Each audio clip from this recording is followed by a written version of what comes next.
എല്ലാവർക്കും സ്വാഗതം. കൊട്ടാരത്തിൻ്റെ അകത്തളങ്ങളിലും ക്ഷേത്രാങ്കണങ്ങളിലും മാത്രം അവതരിപ്പിച്ചിരുന്ന കലാരൂപങ്ങളായിരുന്നു കേരളത്തിൽ. പച്ചപ്പും മഴയും വെയിലും മഞ്ഞും മലയും പുഴയും കഥാപാത്രങ്ങളാവുന്ന അനേകമറ്റം കലകൾ. അതിൽ നിന്നൊക്കെ വ്യത്യസ്തമാണ് കേരളത്തിനെ ഇന്ന് റെപ്രസെൻ്റ് ചെയ്യുന്ന കലാരൂപം. വർണ്ണച്ചമയങ്ങൾ കൊണ്ടും സ്വർണ്ണത്തിളക്കങ്ങൾ കൊണ്ടും കേരളത്തെ റെപ്രസെൻ്റ് ചെയ്യുന്ന ഒരു കലയാണെന്ന് നമുക്ക് ആഗോള ലെവലിലുള്ളത്. അത് വേറെ ഒന്നുമല്ല, കഥകളി. അതിന് ഈ വർണ്ണച്ചമയങ്ങളും സ്വർണ്ണത്തിളക്കങ്ങളും തന്നെയാണ് അതിൻ്റെ ഏറ്റവും വലിയൊരു ഘടകം. ഇന്ന് ബോംബെ യോഗക്ഷേമ സഭയുടെ ദിശ @850 രജത ജൂബിലി ആഘോഷങ്ങളുടെ ഭാഗമായി ഒരു കൊല്ലം നീണ്ടു നിൽക്കുന്ന കലാപരിപാടികളിലെ അന്വർത്ഥമായൊരു സായാഹ്നം കഥകളി വിഹായസിലെ രൗദ്രതാരം ശ്രീ നെല്ലിയോട് അനുസ്മരണം, അതിനോടനുബന്ധിച്ച് നടക്കുന്ന നമ്മുടെ അഭിമാനമായ BYSൻ്റെ അഭിമാനമായ പ്രിയ അടക്കമുള്ളവർ അവതരിപ്പിക്കുന്ന സീതാ സ്വയംവരം കഥകളിയിലേക്കും എല്ലാ വിശിഷ്ടാതിഥികൾക്കും BYS കുടുംബാംഗങ്ങൾക്കും സ്വാഗതം.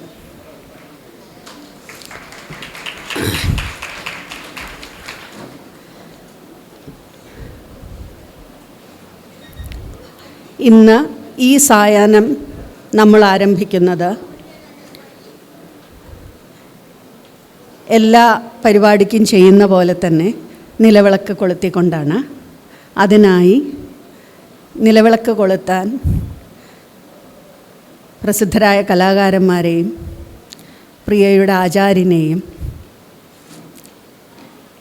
നമ്മുടെ അഭ്യുദയകാംക്ഷികളായി ഇവിടെ വന്നിട്ടുള്ള ചില വിശിഷ്ടാതിഥികളെയും നമ്മൾ BYS ഹൃദയം നിറഞ്ഞ സന്തോഷത്തോടെ സ്വാഗതം ചെയ്യുകയാണ്. ശ്രീ കലാമണ്ഡലം ഗോപാലകൃഷ്ണൻ മാഷ്, ശ്രീ കലാമണ്ഡലം ഗിരീശേട്ടൻ,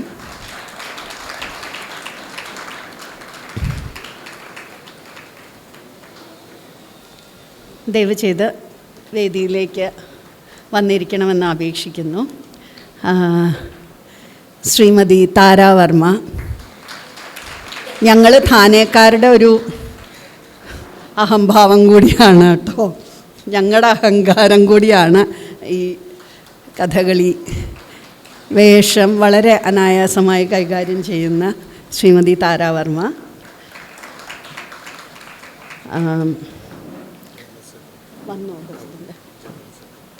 കേരളീയ സമാജം ജനറൽ സെക്രട്ടറി ശ്രീ രാജശേഖരൻ നായർ,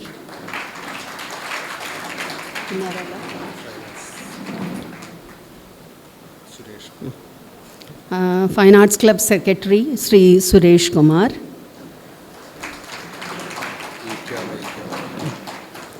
ശ്രീ ഈക്കാട് നാരായണേട്ടൻ,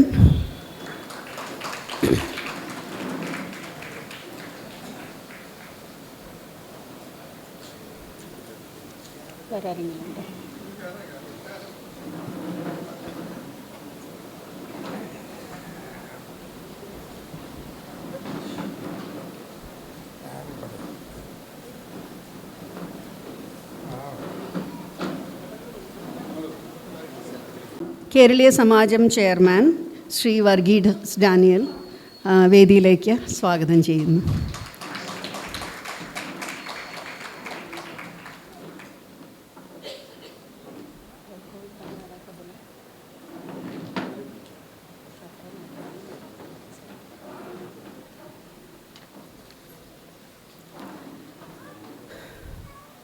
എല്ലാ വിശിഷ്ടാതിഥികളെയും നല്ലൊരു കയ്യടി കൊടുത്ത് നമുക്ക് സ്വാഗതം ചെയ്യാം.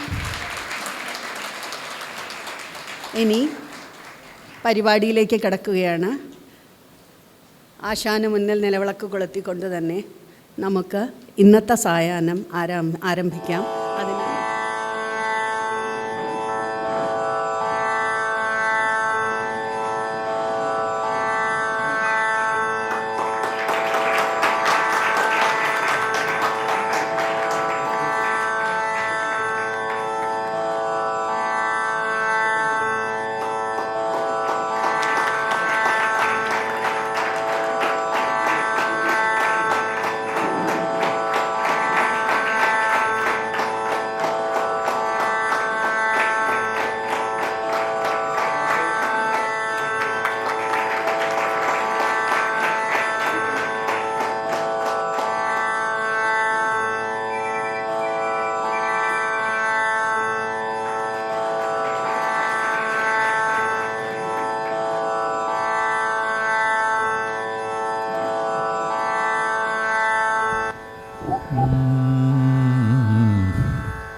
വല്ലഭ നായകസ്യ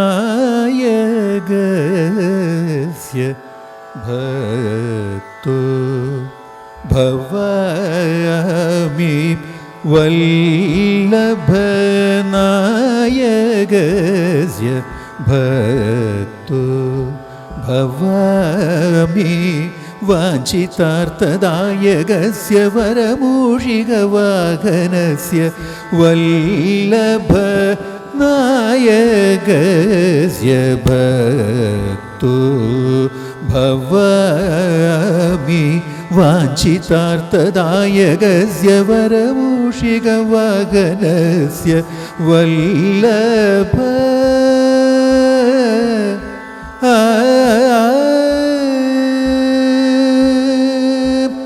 പല്ലവ പദമൃദുദരസ്യ വല്ലവ പദമൃദുദരസ്യ പാശാം കുശാദിതരസ്യ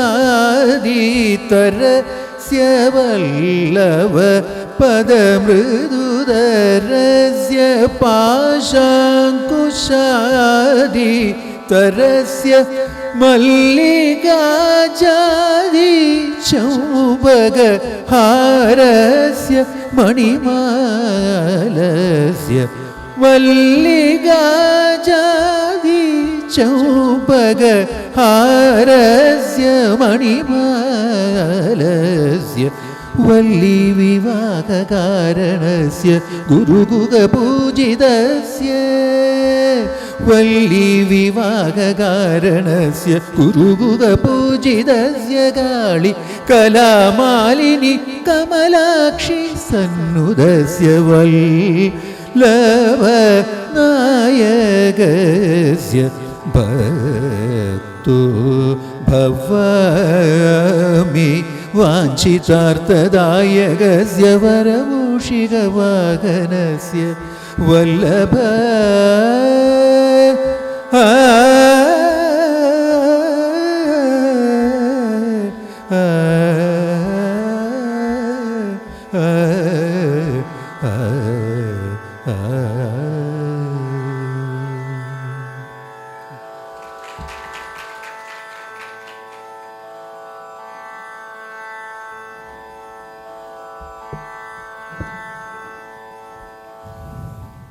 ഗിരീഷേട്ടൻ്റെ ആലാപനം എത്ര കേട്ടാലും മതിയാവില്ല. പക്ഷേ നമുക്ക് അടുത്ത പരിപാടിയിലേക്ക് പോകാം. ഗിരീഷേട്ട വളരെ വളരെ നന്ദി. അടുത്തതായി സ്വാഗതം ആശംസിക്കുന്നതിനായി BYSൻ്റെ സെക്രട്ടറി ശ്രീ സൂരജ് നാളൂരിനെ ക്ഷണിച്ചുകൊള്ളുന്നു. ഔദ്യോഗികമായ കൃത്യനിർവഹണത്തിലേക്ക് കടക്കുന്നതിന് മുമ്പ് നമ്മൾ ഇവിടെ കഥകളി ഒരു ആചാര്യ അനുസ്മരണം നടത്തുകയാണ്. ഈ അടുത്ത ദിവസങ്ങളിൽ 10 ദിവസത്തിന് ഉള്ളിൽ എന്ന് തന്നെ പറയാം, കഥകളി രംഗത്തെ 2 പ്രമുഖരായ വ്യക്തിത്വങ്ങൾ, നിശബ്ദ സാന്നിധ്യമായി കഥകളി രംഗത്ത് അറിയപ്പെട്ടിരുന്ന അണിയറ ചക്രവർത്തി എന്ന് തന്നെ പറയാം, ശ്രീ അപ്പുണ്ണിത്തരകൻ ആശാൻ. അദ്ദേഹം വളരെ അടുത്ത ദിവസമാണ് നമ്മളെ വിട്ടുപിരിഞ്ഞത്. പിന്നെ ഇന്നലെ മാത്രം നമ്മളെ വിട്ടുപിരിഞ്ഞ കലാമണ്ഡലത്തിലെ മുൻ അധ്യാപകനും യുവതലമുറ ചെണ്ടക്കാരെ വാർത്തെടുത്ത ശ്രീ ബാലസുന്ദരനാശാനും. ഈ രണ്ട് പേര് കഥകളി രംഗത്തെ നിറസാന്നിധ്യങ്ങളായ രണ്ട് വ്യക്തിത്വങ്ങൾ കഴിഞ്ഞ ദിവസങ്ങളാണ് നമ്മളെ വിട്ടുപിരിഞ്ഞത്. ഈ രണ്ട് വ്യക്തിത്വങ്ങൾക്കൊപ്പം നമുക്ക് ഇവിടെ ബോംബെ യോഗക്ഷേമ സഭയുടെ തന്നെ കുടുംബാംഗങ്ങളായ 3 പേരും നമ്മളെ കഴിഞ്ഞ ദിവസങ്ങളിൽ വിട്ടുപിരിയുകയുണ്ടായി. കാടമ്പറ്റ അമ്മണിയൊപ്പിള, മുണ്ടനാട്ട കൃഷ്ണേടൻ, പിന്നെ വളരെ ചെറുപ്പമായ വളരെ നമുക്ക് ഏറ്റവും കൂടുതൽ ദുഃഖം അനുഭവിക്കേണ്ടി വന്ന ശ്രീ മുണ്ടേര് മനീഷിൻ്റെ വേർപാട്. ഈ 5 പേരെയും നമുക്ക് ഒന്ന് അനുസ്മരിച്ചുകൊണ്ട് നമുക്ക് ഈ പരിപാടിയിലേക്ക് കടക്കാം. എല്ലാവരോടും ഒരു 2 മിനിറ്റ് ഒന്ന് എണീറ്റ് നിൽക്കാൻ അപേക്ഷിക്കണം.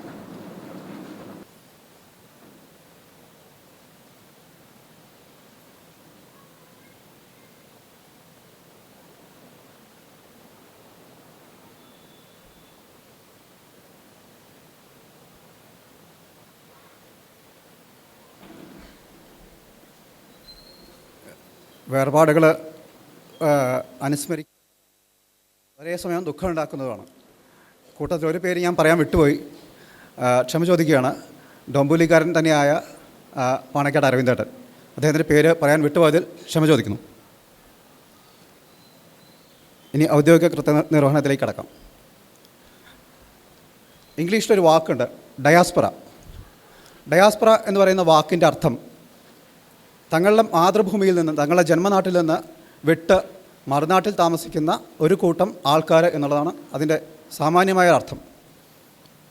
ഈ അർത്ഥത്തിൽ നോക്കുമ്പോൾ മറുനാട്ടിലുള്ള ഏത് സംഘടനകളും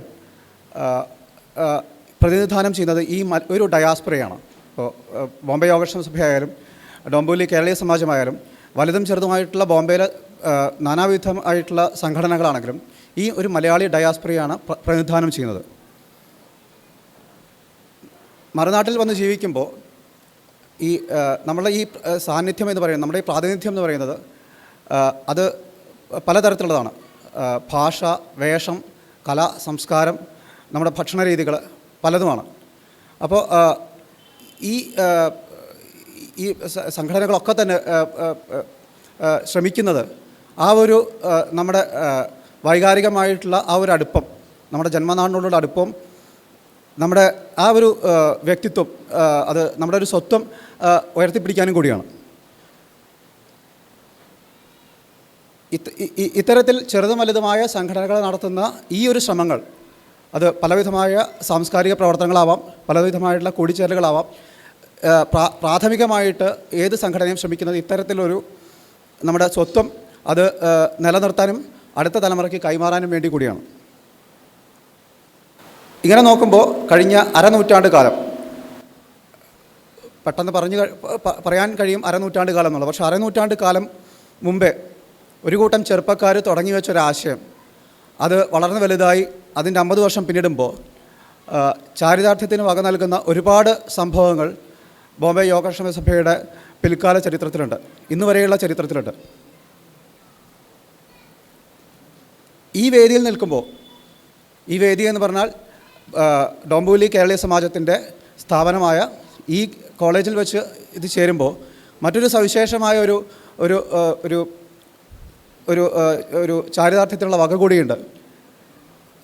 ബോംബെ യോഗക്ഷേമ സഭയുടെ 25 വർഷം മുന്നേ തുടങ്ങിയ, ഇന്ന് വജ്രജൂബിലി വർഷത്തിലെത്തി നിൽക്കുന്ന സമാജത്തിൻ്റെ വേദിയിലാണ് നമ്മൾ ഈ പരിപാടി നടത്തുന്നത്. നമ്മുടെ കഴിഞ്ഞകാല ചരിത്രത്തിൽ നമ്മുടെ ഓണം കൂടിച്ചേരലുകളാവാം, വാർഷിക കൂടിച്ചേരലുകളാവാം, മറ്റ് കലാപരിപാടികളാവാം, സമാജം നമുക്ക് തന്നിട്ടുള്ള പിന്തുണ വളരെ വളരെ വലിയ രീതിയിലുള്ള പിന്തുണയാണ്. ഔപചാരികമായി ആ ഒരു കടപ്പാടിനെ കൂടി ബോംബെ യോഗക്ഷേമ സഭയ്ക്ക് സമാജത്തിനോടുള്ള കടപ്പാട് കൂടി ഇവിടെ സ്മരിക്കുകയാണ്.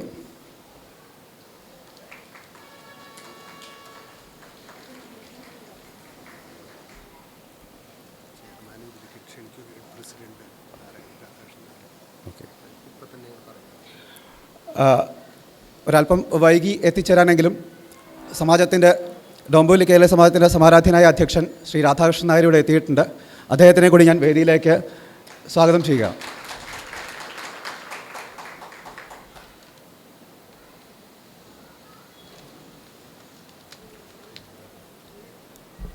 കഥകളി എന്ന് പറഞ്ഞാൽ കേരളത്തിലെ പലവിധ കലാ സാംസ്കാരിക പ്രവർത്തനങ്ങളുടെ അല്ലെങ്കിൽ കലാ സാംസ്കാരിക രൂപങ്ങളുടെ ഒരു ക്ലാസിക്കൽ ഒരു നിദർശനമെന്ന് പറയാം കഥകളി. ആ കഥകളി രംഗത്തെ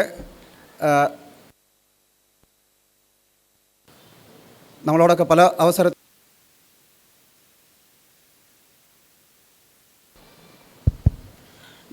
അവസരത്തിലും സഹകരിച്ചിട്ടുള്ള നെല്ലിയോടാശാനെ അനുസ്മരിക്കാൻ ഈ ഒരു വേദി സഭ തിരഞ്ഞെടുത്തത് അദ്ദേഹത്തിനോടുള്ള ഒരു ആദരം, സഭയ്ക്കുള്ളൊരു ആദരം പ്രകടിപ്പിക്കാൻ വേണ്ടി കൂടിയാണ്.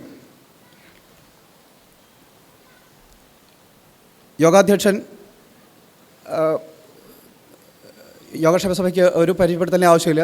നമ്മുടെ സ്വന്തം പ്രസിഡൻ്റാണ് ശ്രീ രാധാകൃഷ്ണൻ മുണ്ടയൂർ. രാജീവേട്ടനെ ഞാൻ സ്വാഗതം ചെയ്തുകൊള്ളുന്നു. കേരളീയ സമാജം ഡോംബുവിലിയുടെ സമാരാധനായ അധ്യക്ഷൻ ശ്രീ രാധാകൃഷ്ണൻ നായർ, അദ്ദേഹത്തിനെയും ഞാൻ ഈ ചടങ്ങിലേക്ക് ഔപചാരികമായി സ്വാഗതം ചെയ്തുകൊള്ളുന്നു.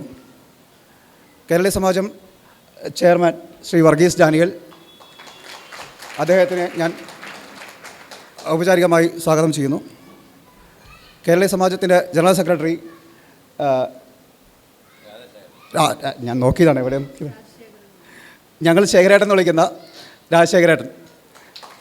ശേഖരേട്ടനെയും സ്വാഗതം ചെയ്തുകൊള്ളുന്നു.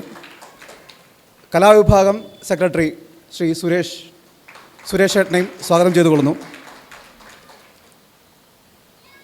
കലാരംഗത്ത് ബോംബെയിലെ പല തലമുറകളുടെ ഗുരുനാഥനായ കലാമണ്ഡലം ശ്രീ ഗോപാലകൃഷ്ണൻ ആശാനെയും സ്വാഗതം ചെയ്തുകൊള്ളുന്നു. മുംബൈയിലെ കഥകളി രംഗത്തെ ശക്തമായ സ്ത്രീ സാന്നിധ്യം ശ്രീമതി താരാവർമ്മയെ സ്വാഗതം ചെയ്തുകൊള്ളുന്നു.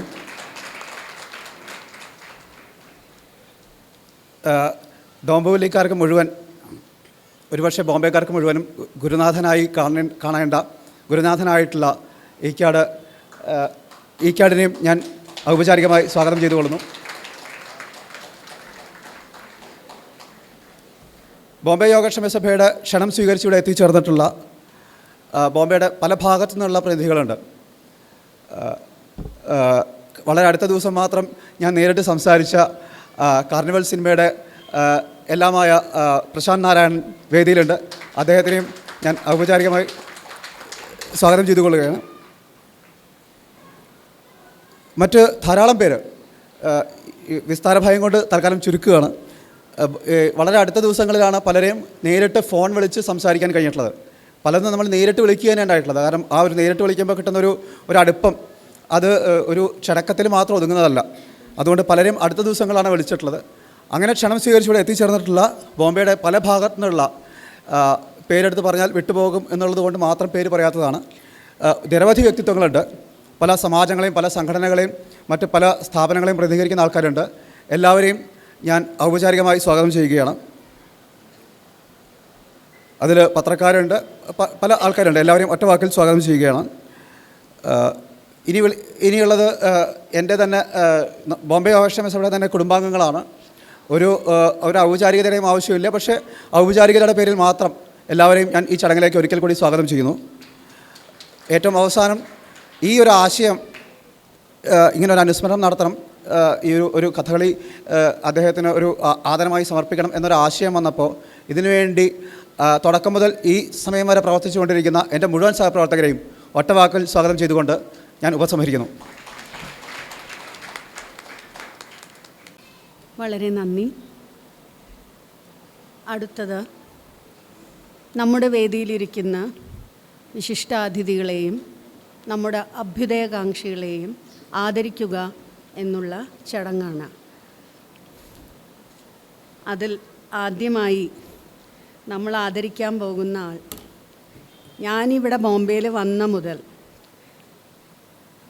കേൾക്കുന്ന ഒരു നാമാണ് കലാക്ഷേത്രം ഗോപാലകൃഷ്ണൻ മാഷ്, അല്ലെങ്കിൽ കലാമണ്ഡലം ഗോപാലകൃഷ്ണൻ മാഷ്. പിന്നീടാണ് അറിഞ്ഞത് ബോംബെ എന്ന മഹാനഗരത്തിലേക്ക് കഥകളിയും മോഹിനിയാട്ടവും ആ നഗരത്തിൻ്റെ ഭാഗമാക്കി മാറ്റി അതിനായി കലാക്ഷേത്രം എന്നുള്ളൊരു എന്താ പറയുക, ഒരു അമ്പലം എന്നോ എന്താ പറയേണ്ടതെന്ന് അറിയില്ല, ഒരു കലാക്ഷേത്രം തന്നെയാണത്. അപ്പോൾ അതിന് മറ്റൊരു നാമം നമുക്ക് പറയാനില്ല. വളരെ അന്വർത്ഥമായ ആ നാമം കൊണ്ട് ഇന്ന് കഥകളി മുംബൈ നിവാസികൾക്ക്, മലയാളികൾക്ക് മാത്രമല്ല എല്ലാവർക്കും പരിചയപ്പെടുത്തിയതും, അതുമാത്രമല്ല കഥകളിക്ക് അനവധി അവസരങ്ങൾ ഇവിടെ മുംബൈയിൽ സാധിപ്പിച്ച ഒരു മഹാചാര്യൻ തന്നെയാണ് ഇന്ന് ശ്രീ കലാമണ്ഡലം ഗോപാലകൃഷ്ണ മാഷ്.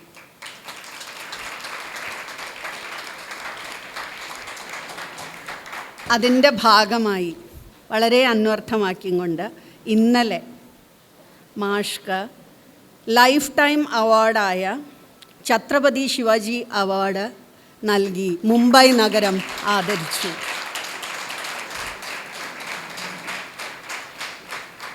ഇന്ന് വളരെയധികം സന്തോഷത്തോടെയും അഭിമാനത്തോടെയും BYS രജത ജൂബിലി ആഘോഷത്തിൻ്റെ ഭാഗമായി നടത്തുന്ന ഈ അനുസ്മരണ വേളയിൽ തന്നെ മാഷെ ആദരിക്കാൻ ഞങ്ങൾക്ക് സാധിച്ചതിൽ ഞങ്ങൾക്ക് വളരെയധികം സന്തോഷമുണ്ട്. അത് ഞങ്ങൾക്കും അഭിമാനമുള്ളൊരു മുഹൂർത്തമാണ്. അപ്പം മാഷെ ഒരു ഷോള് പുതച്ച് ആദരിക്കുന്നതിനായി ശ്രീ ഈക്കാട് നാരായണേട്ടനെ ഞാൻ ക്ഷണിക്കുന്നു. മാഷ്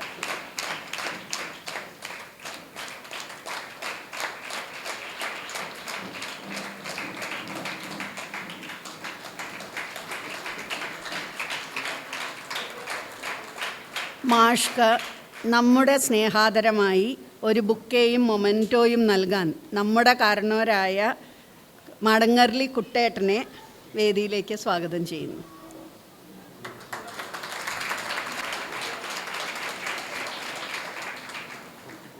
കൊടുക്കൂ.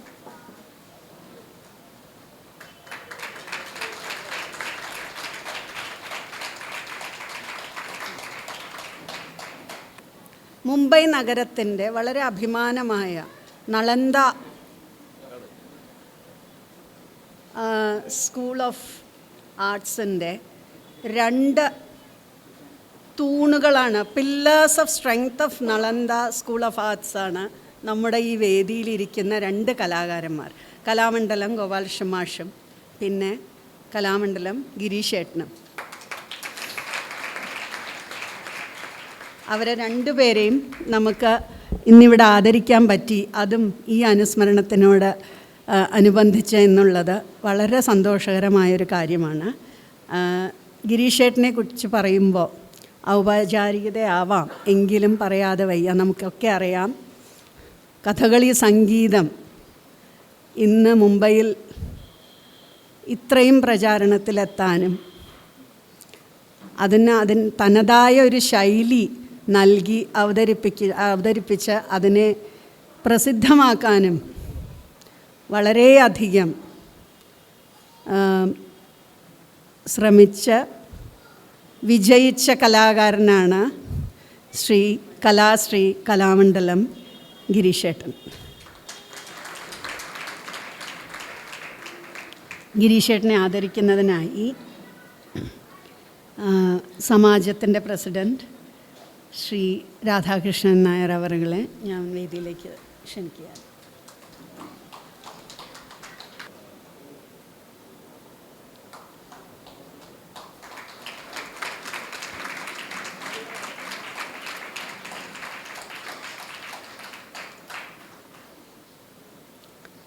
ഗിരീഷേട്ടന് ബൊക്കെയും മൊമെൻറ്റോയും കൊടുക്കാൻ സമാജത്തിൻ്റെ ചെയർമാൻ ശ്രീ വർഗീസ് ഡാനിയലിനെ ക്ഷണിച്ചുകൊള്ളുന്നു.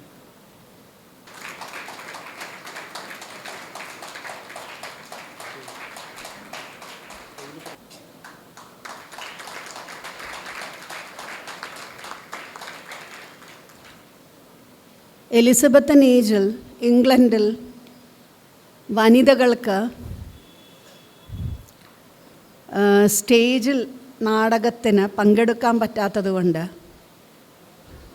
വളരെ ചെറിയ ആൺകുട്ടികളെ പെൺവേഷം കെട്ടിച്ച് സ്റ്റേജിലെത്തിച്ചു, ഷേക്സ്പിയർ അടക്കം. എന്നാൽ കേരളത്തിൽ നിന്നും മുംബൈയിൽ വന്നു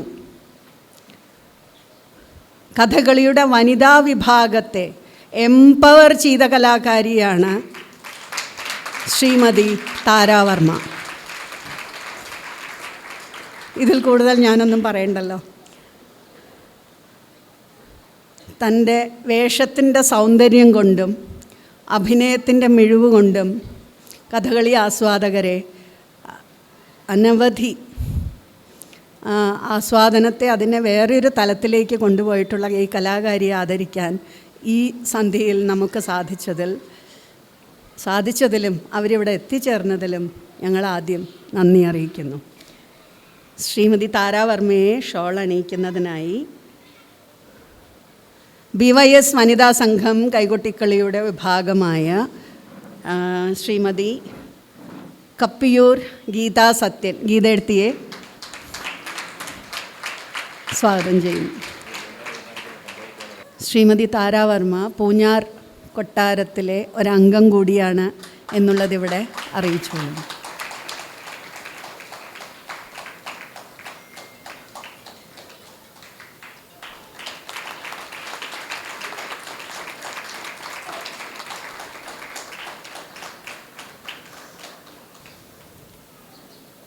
ശ്രീമതി താരാവർമ്മയ്ക്ക് ബുക്കെയും മൊമെൻറ്റോയും നൽകി ആദരിക്കാൻ BYS പ്രസിഡൻറ്റ് ശ്രീ രാധാകൃഷ്ണൻ മുണ്ടേ രാജീവേട്ടനെ സ്വാഗതം ചെയ്യുന്നു.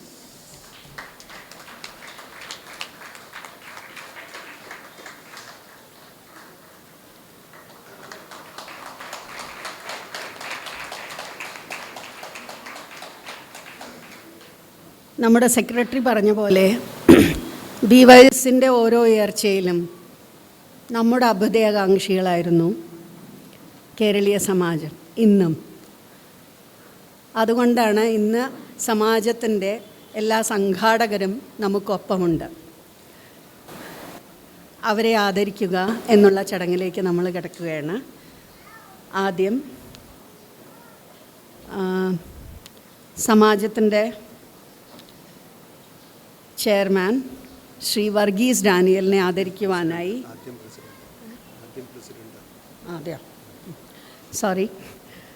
ആദ്യം പ്രസിഡൻ്റാണ്. അപ്പോൾ സമാജം പ്രസിഡൻറ്റ് ശ്രീ രാധാകൃഷ്ണൻ നായർ സാറിനെ ആദരിക്കാനായി നരിപ്പറ്റ മുരളിയേട്ടനെ സ്വാഗതം ചെയ്യുന്നു.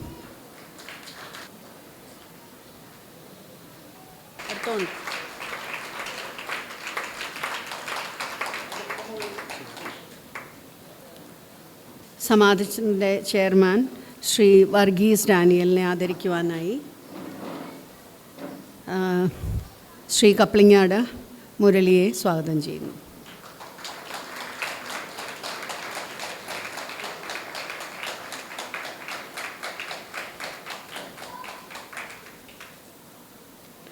സമാജത്തിൻ്റെ ജനറൽ സെക്രട്ടറി ശ്രീ രാജശേഖരൻ നായർ സാറിനെ ആദരിക്കാനായി കോവൂർ മുരളിയെ വേദിയിലേക്ക് ക്ഷണിക്കുന്നു.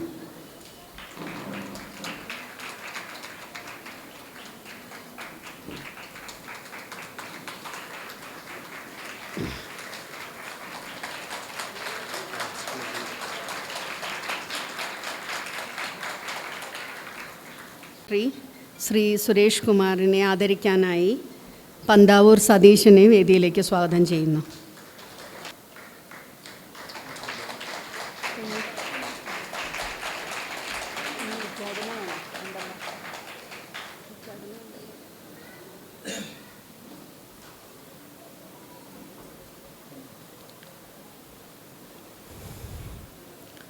വിശിഷ്ടാതിഥികളെയും കലാകാരന്മാരെയും ആദരിക്കുന്ന ഈ ചടങ്ങ് ഇവിടെ പൂർണ്ണമാവുകയാണ്. ഇനി ശ്രീ നെല്ലിയോട് അനുസ്മരണം. അതിനായി പടുതോള് വാസുവേട്ടന് ഞാൻ മൈക്ക് കൈമാറുകയാണ്. എല്ലാവർക്കും നമസ്കാരം. ശ്രീ നെല്ലിയോട് വാസു നമ്പൂരിയെ അനുസ്മരിക്കുക എന്ന് പറയുമ്പോൾ തന്നെ നമുക്ക് ആദ്യം മനസ്സിലുണ്ടാകുക കേരളീയ ജനതയ്ക്ക് വെള്ളിനേഴി നാണുനായർ കഴിഞ്ഞാൽ താടിവേഷത്തിൻ്റെ ഒരു പര്യായമായി മാറിയിട്ടുള്ള ശ്രീ നെല്ലിയോട്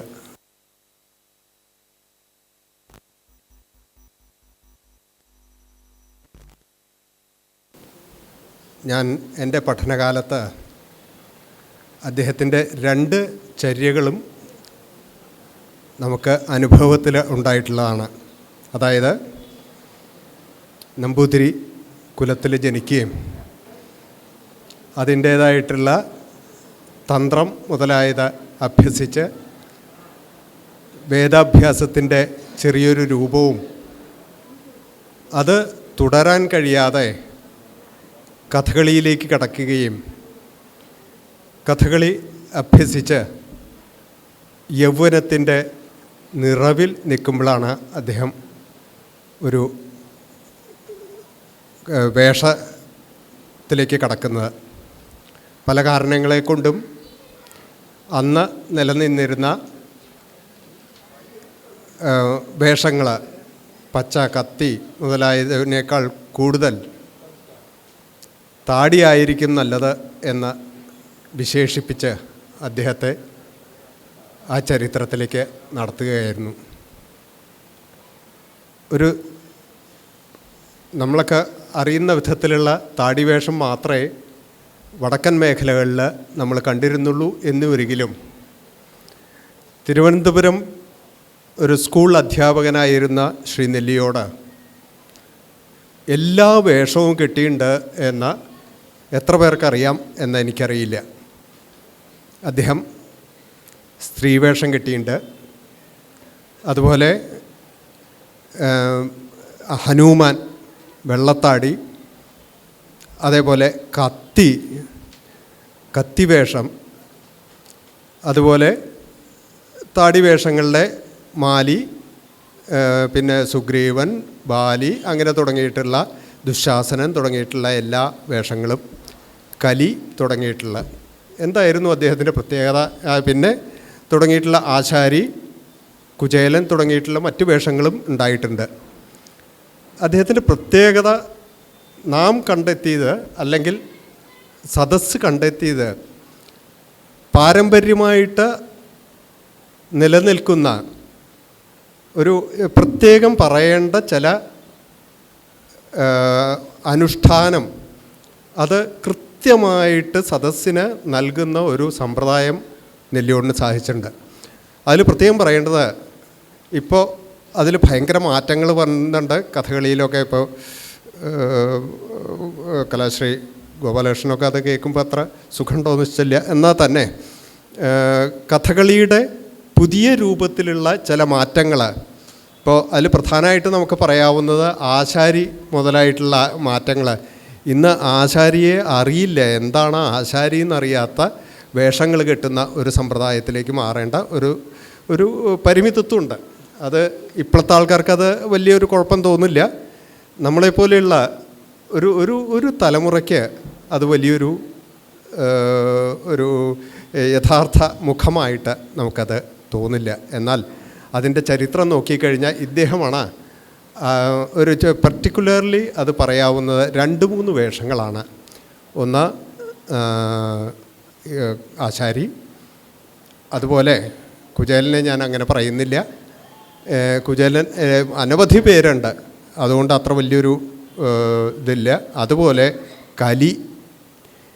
കലിക്കുള്ള ആ സാത്വികതയുണ്ട്. ഒരു ഭാഗം നമ്മൾ കണ്ടാൽ ആരാണ് കലി എന്നുള്ളത് നമുക്ക് കാണുന്ന ഒരു ഭാഗം അദ്ദേഹം വളരെ കൃത്യമായിട്ട് അതിൻ്റെ അടിസ്ഥാനപരമായിട്ട് മനസ്സിലാക്കി ആടുന്ന ഒരു സമ്പ്രദായത്തിലേക്ക് മാറിയിട്ടുണ്ടായിരുന്നു. പിന്നൊന്ന് താടിവേഷം. അതിൽ പ്രധാനമായിട്ട് പറയാനുള്ളത്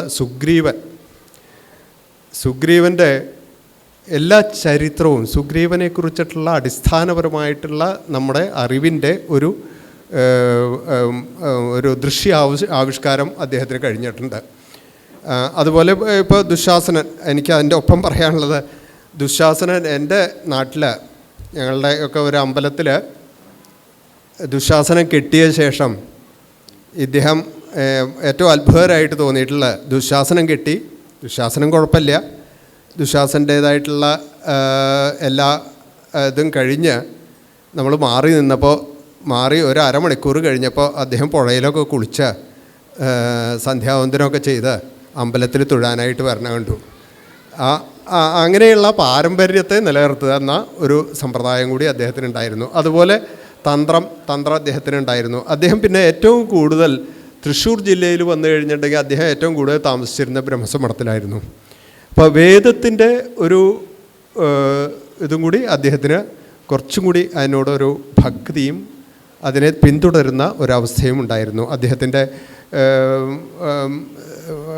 ഭാഷ ഇതൊന്നല്ല ഞാൻ പറയുന്നത്, അദ്ദേഹത്തിൻ്റെ ജീവിതചര്യകളിൽ കഥകളി ആയതുകൊണ്ട് അതിനെ തുടർന്നു എന്ന് മാത്രം പറയാം.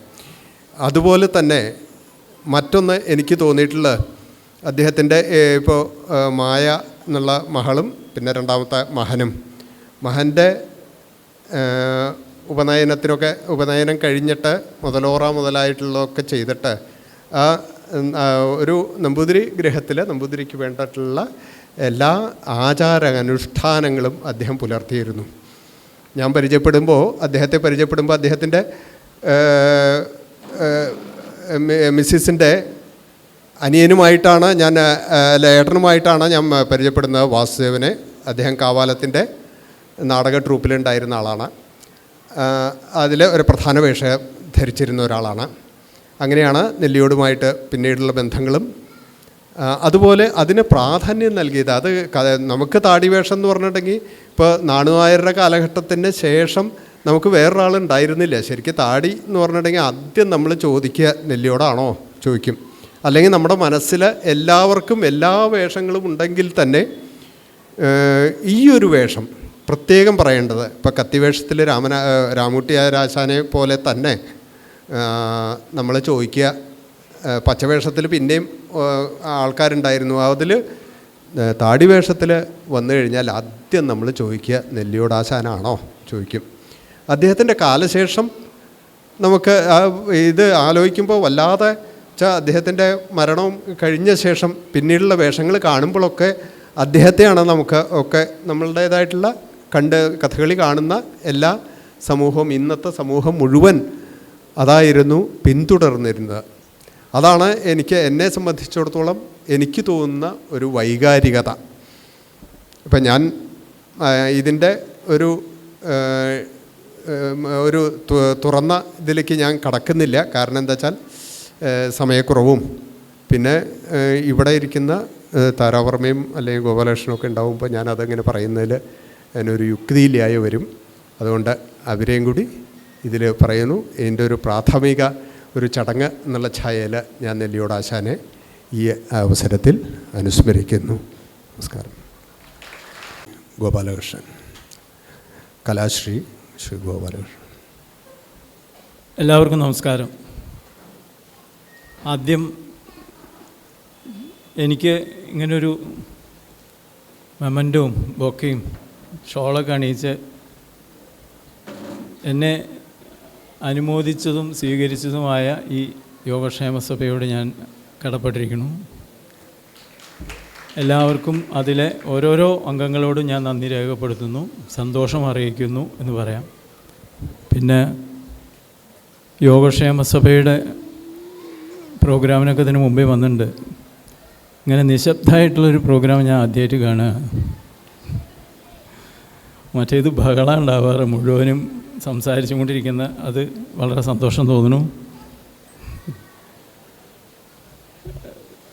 നെല്ലിയോടാശാൻ്റെ അല്ലേ മാറ്റങ്ങളുണ്ടെന്നർത്ഥം. അപ്പോൾ കയ്യിൽ കല്ലൊന്നുമില്ലല്ലോ. നെല്ലിയോടാശാൻ്റെ അനുസ്മരണത്തിന് വേണ്ടിയാണ് ഞാനിപ്പോൾ ഇവിടെ നിൽക്കുന്നത്. ആശാനെ അനുസ്മരിക്കുക എന്നുള്ളത് ഏറ്റവും വലിയൊരു ഭംഗിയായിട്ടുള്ള കാര്യമാണ്. എന്നെ സംബന്ധിച്ചിടത്തോളം ആശാനെക്കുറിച്ച് പറയാൻ ഞാൻ ഒന്നും പ്രത്യേകമായി തയ്യാറായിട്ട് വന്നില്ല. ചിലതൊക്കെ അവിടെ നിൽക്കുമ്പോൾ തന്നെ കിട്ടുമെന്നുള്ള പ്രതീക്ഷയിലായിരുന്നു വന്നത്. പറഞ്ഞു തുടങ്ങണമെന്ന് വിചാരിച്ച കാര്യമൊക്കെ ഇപ്പോൾ വാസുദേവൻ പറഞ്ഞു കഴിഞ്ഞു. ഇപ്പോൾ കൊണ്ടുവന്നൊക്കെ സ്റ്റോക്ക് തീർന്നു. ഇനി ഞാനായിട്ട് എന്തെങ്കിലും പറഞ്ഞിട്ടുണ്ടാക്കണം. ആശാൻ എൻ്റെ പഠനകാലത്ത് കലാമണ്ഡലത്തിൻ്റെ അധ്യാപകർ എല്ലാവരും യൂറോപ്പ് യാത്ര വേണ്ടി പോയ സമയങ്ങളിൽ ഒരു മാസത്തിലധികമായിട്ടുള്ള ടൂറാണ്. അപ്പോൾ അങ്ങനെ വരുന്ന സമയത്ത് ഈ സദറൻ കൃഷ്ണകുട്ടിയാശാൻ, നെല്ലിയോടാശാൻ ഇവരൊക്കെ അവിടെ കലാമണ്ഡലത്തിൽ അധ്യാപകരായിട്ടുണ്ടായിട്ടുണ്ട്. ആ കാലയളവിൽ അദ്ദേഹത്തിൻ്റെ ശിഷ്യത്വം സ്വീകരിക്കാനും എനിക്ക് ഭാഗ്യമുണ്ടായിട്ടുണ്ട്. അപ്പോൾ നെല്ലിയോടാശാൻ്റെ ഒരു ശിഷ്യനാവുക എന്നുള്ളതിൽ ഉപരി അദ്ദേഹത്തിൻ്റെ ഒപ്പം വേഷം കെട്ടാനുള്ള സാഹചര്യങ്ങളും എനിക്ക് കിട്ടിയിട്ടുണ്ട്. കുറേ അധികം വേഷങ്ങളൊന്നും അങ്ങനെ ആയിട്ടില്ല. കാരണം എൻ്റെ ഒരു 82 മുതൽ ഞാൻ ബോംബെയിലേക്ക് പോന്നു. അപ്പോൾ ബോംബെയിൽ വന്നതിന് ശേഷം നെല്ലിയോടാശാനായിട്ടുള്ള ബന്ധങ്ങളൊക്കെ അതേമാതിരി തന്നെ നിന്നിരുന്നു. എനിക്ക് പ്രത്യേകമായിട്ട് പറയേണ്ട കാര്യങ്ങളുള്ളത് ഓർമ്മയിൽ വരുന്നത് കുറേ വേഷങ്ങളുടെ കാര്യം ഈ പറഞ്ഞത് തന്നെ വീണ്ടും വീണ്ടും പറയുക എന്നുള്ളൊരു ഇതായിരിക്കും. പിന്നെ ഇനി താര വർമ്മ ഇരിക്കുന്നുണ്ട്, അവർ പറയാനും കുറേ കാര്യങ്ങളുണ്ടാവും. ഇതെല്ലാം കിടക്കുക ഒരേ ആവർത്തനം തന്നെ ആയിരിക്കും. 85 കാലത്താണ് നളന്തയിൽ വെച്ചിട്ട് അക്കാഡമിയുടെ ഒരു വർക്ക്ഷോപ്പല്ല, ഒരു ലെക്ചർ ഡെമോൺസ്ട്രേഷൻ ഉണ്ടായി. പല കലകളെ കുറിച്ചിട്ടും നാടകത്തിൻ്റെയും എല്ലാത്തിൻ്റെയും കൊണ്ടുവന്ന് വെച്ചിട്ടുണ്ട്. കാവാലനാരായണ പണിക്കർ സാറ് അന്ന് നെല്ലിയോടാശാനായിരുന്നു കഥകളിക്ക് വേണ്ടി കൊണ്ടുവന്നത്. ഏതാണ്ട് ഈ ഭോപ്പാൽ ട്രാജഡി ഉണ്ടായ സമയമാണ് അവിടെ. അപ്പോൾ ആശാൻ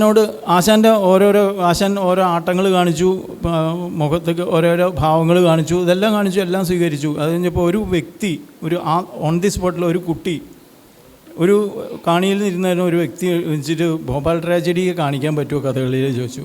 എന്തും കാണിക്കാച്ചാൽ ലോകധർമ്മി കാണിക്കുന്ന ആശാന് ഭോപ്പാൽ ട്രാജഡി എന്നുള്ള സംഭവത്തെ കാണിക്കാൻ പറ്റുമോ ചോദിച്ചു. ഒട്ടും മടി കൂടാതെ ഒരു 10 മിനിറ്റ് കൊണ്ട് മൂപ്പര് അത് മുഴുവനും അവിടെ നിന്ന് കാണിച്ചു. അതൊരു ഭയങ്കരമായിട്ടുള്ള അനുഭൂതിയാണ്. കാരണം ഒരു കലാകാരനും ഇത്ര പെട്ടെന്ന് സാധിക്കുന്ന കാര്യമല്ല അത്. ഈവൻ ഹോസ്പിറ്റലിലേക്ക് കൊണ്ടുവരലും ഡോക്ടർ കാണലും ഡോക്ടറെ നോക്കുന്നതും ഒക്കെ മൂപ്പര് സ്വന്തമായ അപ്പളെ സ്റ്റെതസ്കോപ്പിൻ്റെ മുദ്രയൊക്കെ ഉണ്ടാക്കി അത് ഒരു വാക്ക് ഉപയോഗിക്കാതെ കൈകളെ കൊണ്ട് മാത്രം ആ ട്രാജഡിയെ കാണിച്ചു, മരണം വരെ കാണിച്ചു എന്നർത്ഥം. അങ്ങനെ ഒരു കലാകാരനാണ് അദ്ദേഹം. അദ്ദേഹത്തിൻ്റെ പിന്നെ മറ്റൊന്ന്,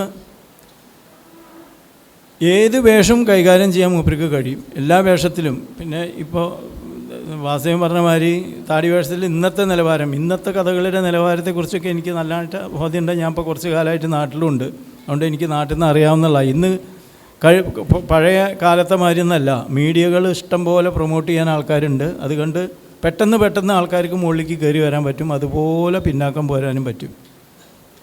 ആശാനൊന്നും അങ്ങനെയല്ല. നാണുനാരാശാൻ്റെ താടിവേഷം ഉണ്ടായിരുന്ന കാലത്ത് തന്നെ ആ ഒരു കളിക്ക് തന്നെ നാണുരാശാൻ്റെ ദുശാസനാണെങ്കിൽ ഇദ്ദേഹത്തിൻ്റെ ഒരു കരിവേഷം ഉണ്ടാവും. ഈ കരിവേഷങ്ങൾക്കാണ് എന്നെ സംബന്ധിച്ചിടത്തോളം ഈ നെല്ലിയോടാശാൻ്റെ കരിവേഷങ്ങൾ കാണുന്നതിൽ എനിക്ക് കൂടുതൽ താല്പര്യം ഉണ്ടായിട്ടില്ല. ആശാൻ്റെ നക്കരതുണ്ടി മറക്കില്ല, എത്ര കണ്ടാലും. ആ ഒരു സ്ത്രീക്ക് പോലും അങ്ങനെ കാണിക്കാൻ പറ്റില്ല എന്നുള്ള മട്ടുള്ള മൂപ്പര് വെച്ചാൽ അങ്ങനെ ഒരു രാക്ഷസി സ്വഭാവം കാണിച്ചുകൊണ്ട് ദേവന്മാരെ കാണലും ആ കണ്ടു കഴിഞ്ഞാൽ ഒരു ലജ്ജ കാണിക്കണമെന്നൊരു ഒരു തട്ടലൊക്കെ ഉണ്ട്. ആ ഒരു കൈ കൊണ്ട് ഒരു ഗോഷ്ടി കാണിച്ചാൽ അപ്പോൾ ആ ഒരു ചിരി, അദ്ദേഹത്തിൻ്റെ പല്ലും ആ മുഖവും ആ രൂപമൊക്കെ അങ്ങനത്തെ ഒരു സമ്പ്രദായമാണ്. ആ കണ്ണ് അത് വെച്ചിട്ട് ഒരു ചിരിയും ചിരിച്ചിട്ട് എന്നിട്ട് ഒരു കട്ട് കെട്ടുന്ന സമയത്ത് തന്നെത്താനെ ഏത് ദേവസ്ഥിതി കണ്ടാലും നാണം കെട്ട് പോകും. അയ്യോ എന്നെ നോക്കിയിട്ടാണ് ഇത് ചെയ്തല്ലേ എന്ന് തോന്നിക്കുന്ന അങ്ങനെയുള്ള ആ കഥാപാത്രത്തെ ഉൾക്കൊള്ളുന്നതിന് ഇത്ര നല്ല മനോധർമ്മങ്ങൾ കാണിക്കുന്ന ഒരു വ്യക്തി വേറെ ഇല്ല എന്ന് തന്നെ പറയാം. അത്രയും സൂക്ഷ്മമായിട്ട് നമുക്ക് അതിനകത്ത് പഠിച്ചെടുക്കാൻ സാധിക്കുന്ന അർത്ഥം ഇനി ആശാൻ്റെ അടുത്ത് എനിക്ക് പറയുകയാണെങ്കിൽ കുറേ ഉണ്ട് കേട്ടോ. കുറേ പറഞ്ഞു കഴിഞ്ഞിട്ട് നമുക്ക് ഇനി സീതാസമരം ഇവിടെ കളിക്കാൻ വേണ്ടി റെഡി ആയിക്കൊണ്ടിരിക്കുകയാണ്. അപ്പോൾ അത് കളി കാണാനും ഉണ്ടാവും. അപ്പോൾ ഞാൻ അതിൻ്റെ പോയിൻ്റുകൾ മാത്രമേ പറഞ്ഞു പോകുന്നുള്ളൂ, കൂടുതൽ ഇതിലേക്കൊന്നും പോകുന്നില്ല. ആശാൻ്റെ മറ്റൊരു പ്രത്യേകത എന്ന് പറഞ്ഞു കഴിഞ്ഞാൽ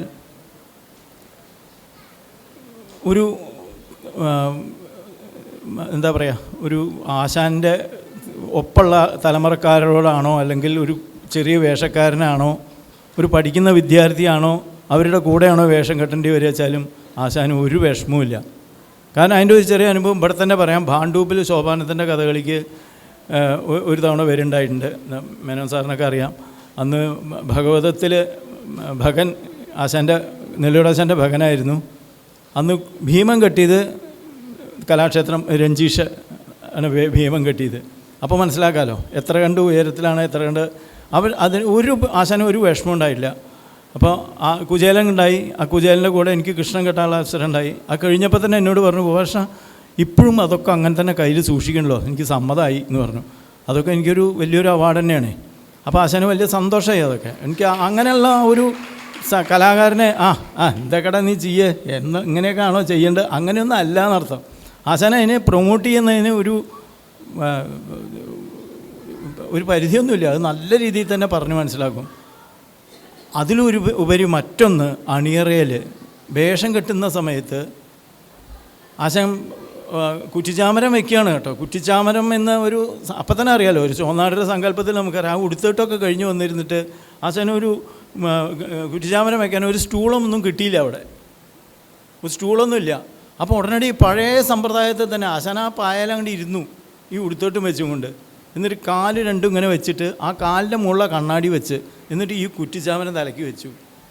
അത് ആർക്കും സാധിക്കില്ല, എനിക്കും പറ്റില്ല. ആ ഒന്നാമത് കുറ്റിച്ചാമരം, പിന്നെ സ്വതവേ ആശാൻ്റെ ഒന്നിങ്ങനെ ഒരു കുറച്ച് താടി ഇതുണ്ട് എന്നിട്ട് വേണം ഈ കണ്ണാടിയിൽ നോക്കാനേ. എന്നിട്ട് ആശാൻ ആ കണ്ണാടിയിൽ നോക്കിയിട്ട് ആ കുറ്റിച്ചാമരം വെച്ചിട്ട് നീറ്റ് കുറ്റിച്ചാമരം വെച്ച് കഴിഞ്ഞിട്ട് ഈ പായെന്ന് എണീക്കും കൂടി വേണേ. ഒരു കൈ പിടിച്ച് നീക്കാനൊന്നല്ല, മൂപ്പര് അത് എങ്ങനെയൊക്കെയാണ് നീറ്റ് നിന്നിട്ട് ഒരു ചാട്ടാണ് ചാടി കൂടി എല്ലാം ക്ലിയറായി. പിന്നെ അരങ്ങത്തേക്കാണ്ട് എത്തിയാൽ ഭഗനാവ് തന്നെയാണ്. ആ വിശപ്പൊക്കെ കൊണ്ട് വരികയായി തന്നെ. ഇതേപോലെ തന്നെ അത് ഓരോരോ വേഷങ്ങൾ കുചേലനായാൽ തന്നെ, കുചേലൻ്റെയൊക്കെ കുചേലത്വം, ആ ഒരു കുചേലൻ എന്നുള്ള ബ്രാഹ്മണനായി വരികയാണെങ്കിൽ ഒരു 10-12 ദിവസമായിട്ടും അല്ലെങ്കിൽ ഒരു 13 അതിന് ഭക്ഷണം കഴിക്കാത്തതിൻ്റെ അല്ല വിഷമം, മുഖത്ത് കാണുന്ന വിഷമം. ഭക്ഷണം ഉണ്ടായില്ലല്ലോ, അല്ലെങ്കിൽ തൻ്റെ കുടുംബിനി തനിക്ക് ഇല്ലാത്ത കുട്ടികൾക്ക് ഭക്ഷണം കൊടുക്കാൻ ബ്രാഹ്മണന് പറ്റുന്നില്ലല്ലോ എന്നുള്ള വിഷമം ആണ് മുഖത്ത് കാണുന്നത്. അല്ല അദ്ദേഹത്തിന് വിശപ്പുകൊണ്ടുണ്ടാകുന്നൊരു ക്ഷീണമല്ല. അപ്പോഴും കൃഷ്ണനോടുള്ള ഭക്തി, ആ ഭക്തിയിൽ നിറഞ്ഞ് മറ്റതൊക്കെ മറക്കുക, വിശപ്പും ദാഹവും ഒക്കെ മറന്നിട്ടുള്ള ആ വരവാണ്.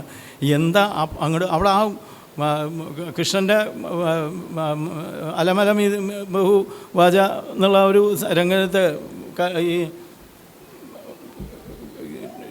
വലയുന്നു ക്ഷുതയാലേ എന്നൊക്കെ പറയുമ്പോൾ തൻ്റെ കക്ഷത്തിരിക്കുന്ന ഈ അവിലെങ്ങനെ കൊടുക്കുമെന്ന് വെച്ചാൽ അതിപ്പോൾ അപ്പോൾ ശരിക്കും പറഞ്ഞാൽ അത് വേണോ എന്നുള്ള ആ ശാല ഒരു അത് അനുഭവത്തിന് നമുക്ക് വർത്താനം മൂപ്പരുടെ മുഖത്തു കൂടി ഇങ്ങോട്ട് പുറത്തേക്ക് എടുക്കാൻ പറ്റും, നമുക്ക് കാണാൻ പറ്റും. കുചേലൻ്റെ വേഷങ്ങളാണ് ഇത്. ആ മാതിരി തന്നെയാണ് ഒരു നക്കർതുണ്ടി ആയാലും. ആ നക്കർതുണ്ടി ഇതൊക്കെ കഴിഞ്ഞ് ജയന്തനെയാണ് കണ്ടു കഴിഞ്ഞാൽ, നാണുനരാശൻ്റെ നക്കർതുണ്ടിക്കാണ് അതിങ്ങനെ ആകെ കണ്ടു കഴിഞ്ഞ് ഒരു 10 സെക്കൻഡ് 15 സെക്കൻഡ് ഇങ്ങനെ നിറഞ്ഞിങ്ങോട്ട് നിന്നിട്ട് ഇങ്ങോട്ട് മാറി ഇങ്ങോട്ട് രൂപം ഇങ്ങോട്ട് മാറിയാൽ അവിടെ നിൽക്കുമ്പോൾ ആൾക്കാർക്കൊക്കെ വായ പൊളിച്ചു പോകും. നമ്മളൊക്കെ അതേമാതിരി ആയിപ്പോവും. ആ ജയന്തനെയാണ് കണ്ടു കഴിഞ്ഞാലുള്ള സന്തോഷം കാണിക്കുന്നുണ്ട്. ആ ഒരു രൂപഭംഗിയിട്ട് കണ്ടിട്ട് ഒരു ഞെട്ടിട്ടാണ് മൂപ്പരുടെ നെല്ലിയോടച്ഛൻ്റെ ഒരു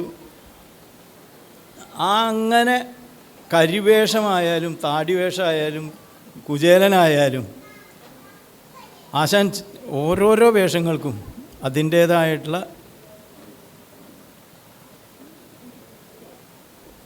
എന്താ പറയുക, അതിന് വ്യക്തിത്വം, നെല്ലിയോടാശാൻ്റെ വേഷത്തിൻ്റെ വ്യക്തിത്വം നെല്ലിയോടാശാൻ അതിനകത്ത് കാണിക്കുന്നുള്ളതാണ്.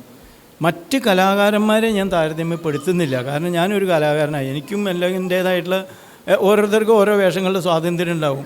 ഇന്നിപ്പോൾ അരങ്ങത്ത് കയറിയാൽ പുറത്തേക്ക് വരാൻ താമസം കാണിക്കുന്ന കലാകാരന്മാരുണ്ട്, പോയാൽ വേഗം മതിയായി എന്ന് പറഞ്ഞ് പോരുന്നവരുണ്ട്, പുറത്തുനിന്നുള്ളവർ ഇവരൊന്നും പോണില്ലല്ലോ എന്ന് പറഞ്ഞിട്ട് ഇരിക്കുന്ന ആൾക്കാരുണ്ടാവും. അതിൽ നിന്നൊക്കെ മറ്റിട്ടാണ് നെല്ലിയോടാശാൻ്റെ സമ്പ്രദായത്തിൽ ഞാൻ കണ്ടിരിക്കുന്നത്.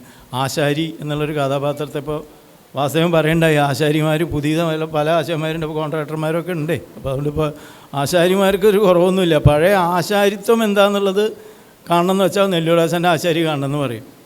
വെറുതെ ഇരുന്ന് അവിടെ എന്താ നമ്മൾ കാണാത്ത സാധാരണ നമ്മുടെ തലമുറയിൽ നിന്ന് കാണുന്ന ആശാരിമാരുടെ പ്രവൃത്തിയല്ല ആശാരിക്ക് വേണ്ടത് എന്നുള്ളതാണ്. ആ ആശാരി ആരാണ് എന്നുള്ളതും ആ കാലഘട്ടത്തിൽ ആശാരി എങ്ങനെയായിരുന്നു എന്നുള്ളതും ആ ആശാരിയുടെ ചുമതല എന്താണെന്നുള്ളതും ആ പുരോഹിതൻ എന്നുള്ള കഥാപാത്രത്തെ ഒരു ആശാരിയിൽ കൂടി തന്നെയാണ് ആ പുരോഹിതൻ കാണിക്കുന്നത്. അരക്കല്ലുണ്ടാക്കാൻ ബുദ്ധിമുട്ടുകൾ ഉണ്ടാകുന്നതും അതിൽ കൂടി ഒരു ഗുഹ ഉണ്ടാകണമെങ്കിൽ ആ ഗുഹയ്ക്കുള്ള അതൊക്കെ നോക്കി കുറച്ച് മൂപ്പര് ഒരു ലേശം നേരം ഒരു നിപ്പുണ്ട് ആ ഗുഹയെ കാണാൻ വേണ്ടിയിട്ട്.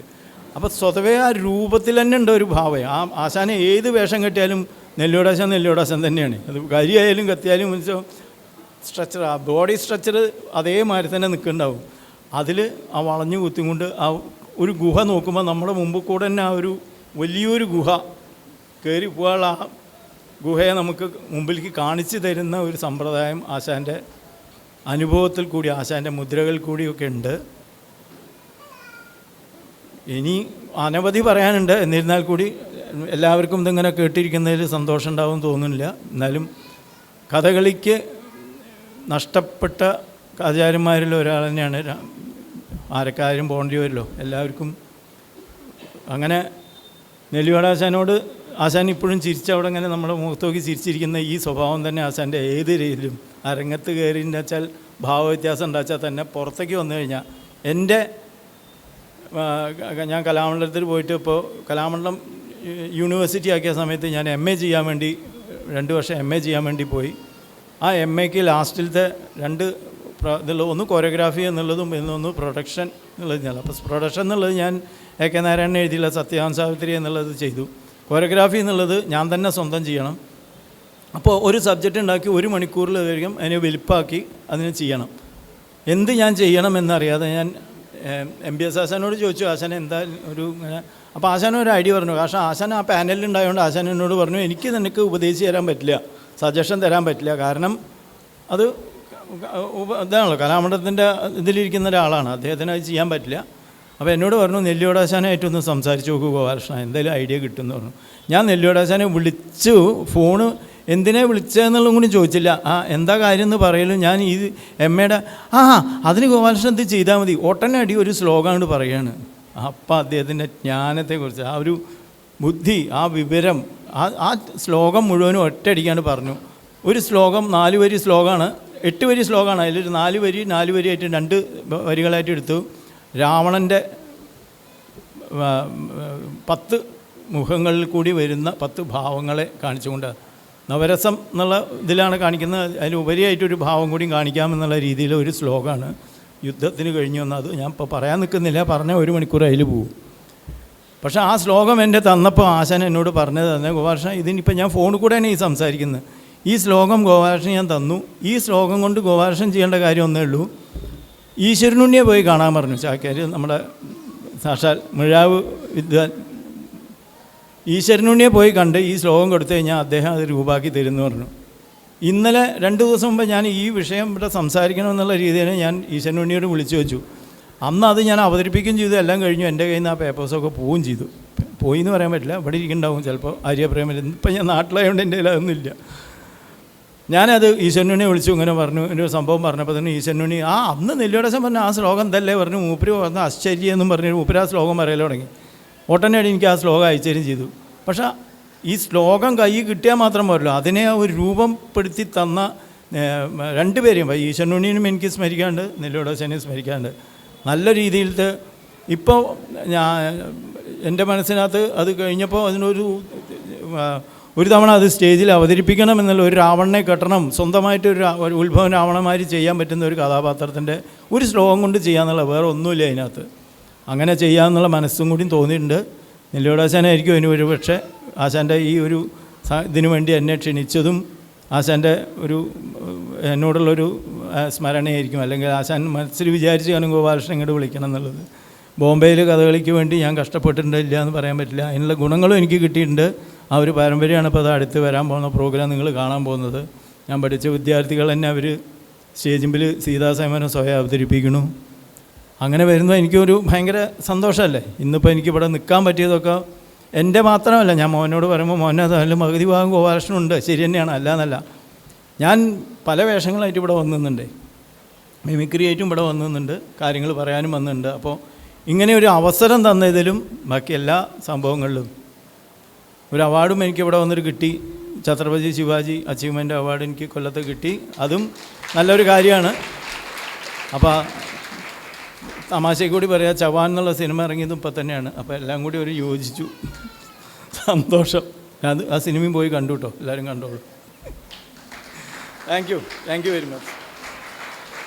മറ്റൊരു ഭാഗ്യം എന്ന് പറയട്ടെ.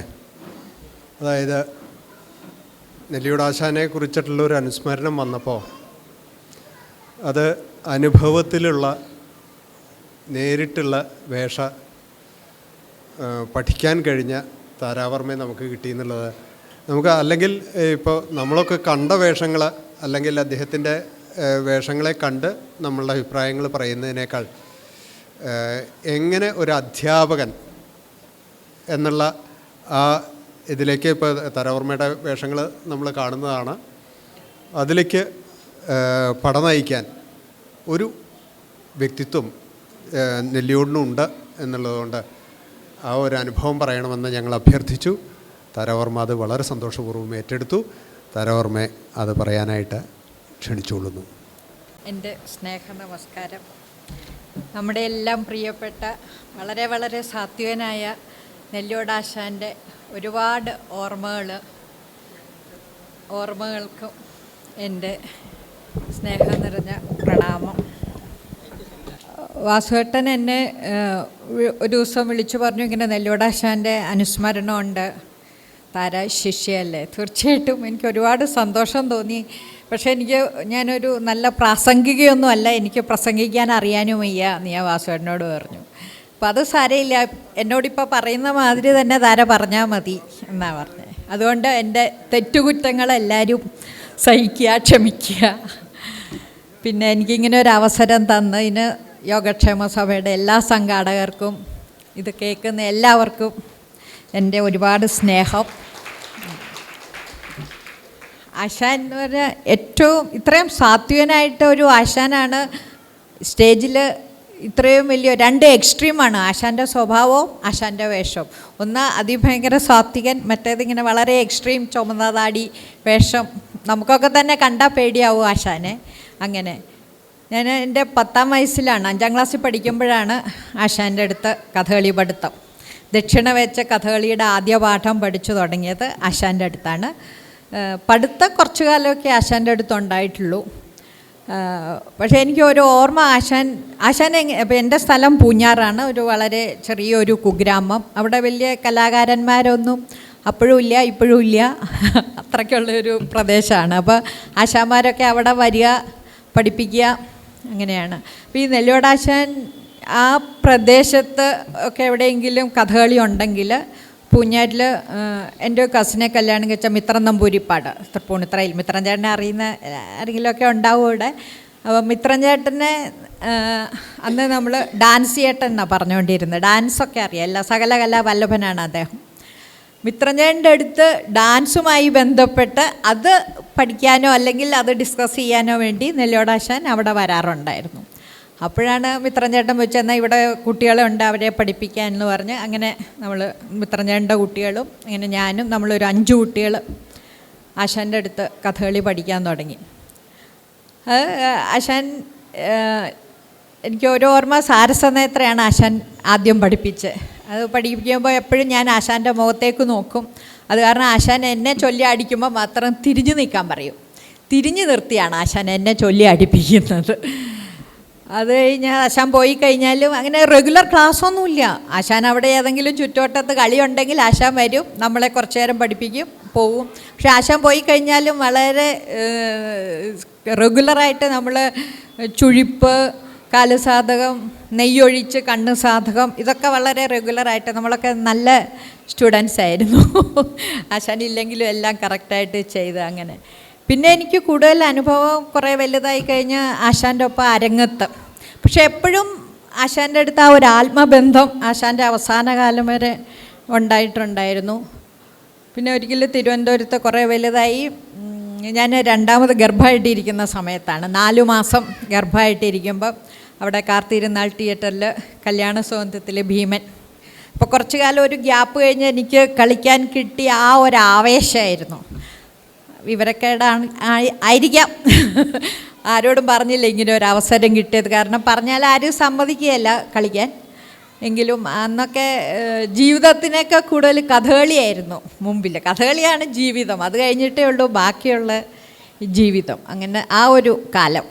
അപ്പോൾ അതിൻ്റെ ഭീമൻ കെട്ടാൻ വേണ്ടി പിന്നെ അന്ന് ഇപ്പോഴത്തെ മാതിരി കല്യാണം കഴിഞ്ഞാൽ ചുരിദാറൊന്നും ഇടാൻ വയ്യ എന്നുള്ള ആ ഒരു ഇതിലാണ് ഞാനൊക്കെ ഉണ്ടായിരുന്നത് ആ സമയത്ത്.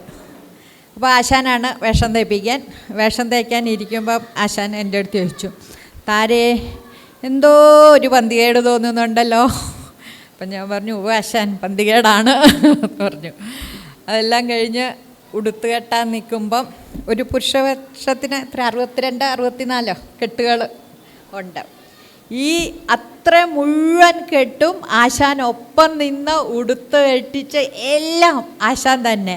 ഒരു അമ്മ എങ്ങനെയാണ് ഗർഭിണിയായ മകളെ നോക്കുമല്ലേ, അങ്ങോട്ട് തിരിയരുത് ഇങ്ങോട്ട് തിരിയരുത് ഇങ്ങനെ, അതേമാതിരി ഒരമ്മ നോക്കുന്ന മാതിരി, അച്ഛന് പറയാൻ പറ്റൂല, അമ്മ നോക്കുന്ന മാതിരി ആശാൻ ഒപ്പം നിന്ന് ഈ 64 കെട്ടും ആശാൻ തന്നെത്താനെ ഒപ്പം നിന്ന് കെട്ടി അന്ന് തന്നത്. എത്രയാണ്, ഒരു 37 വർഷം മുമ്പത്തെ കഥയാണിത്.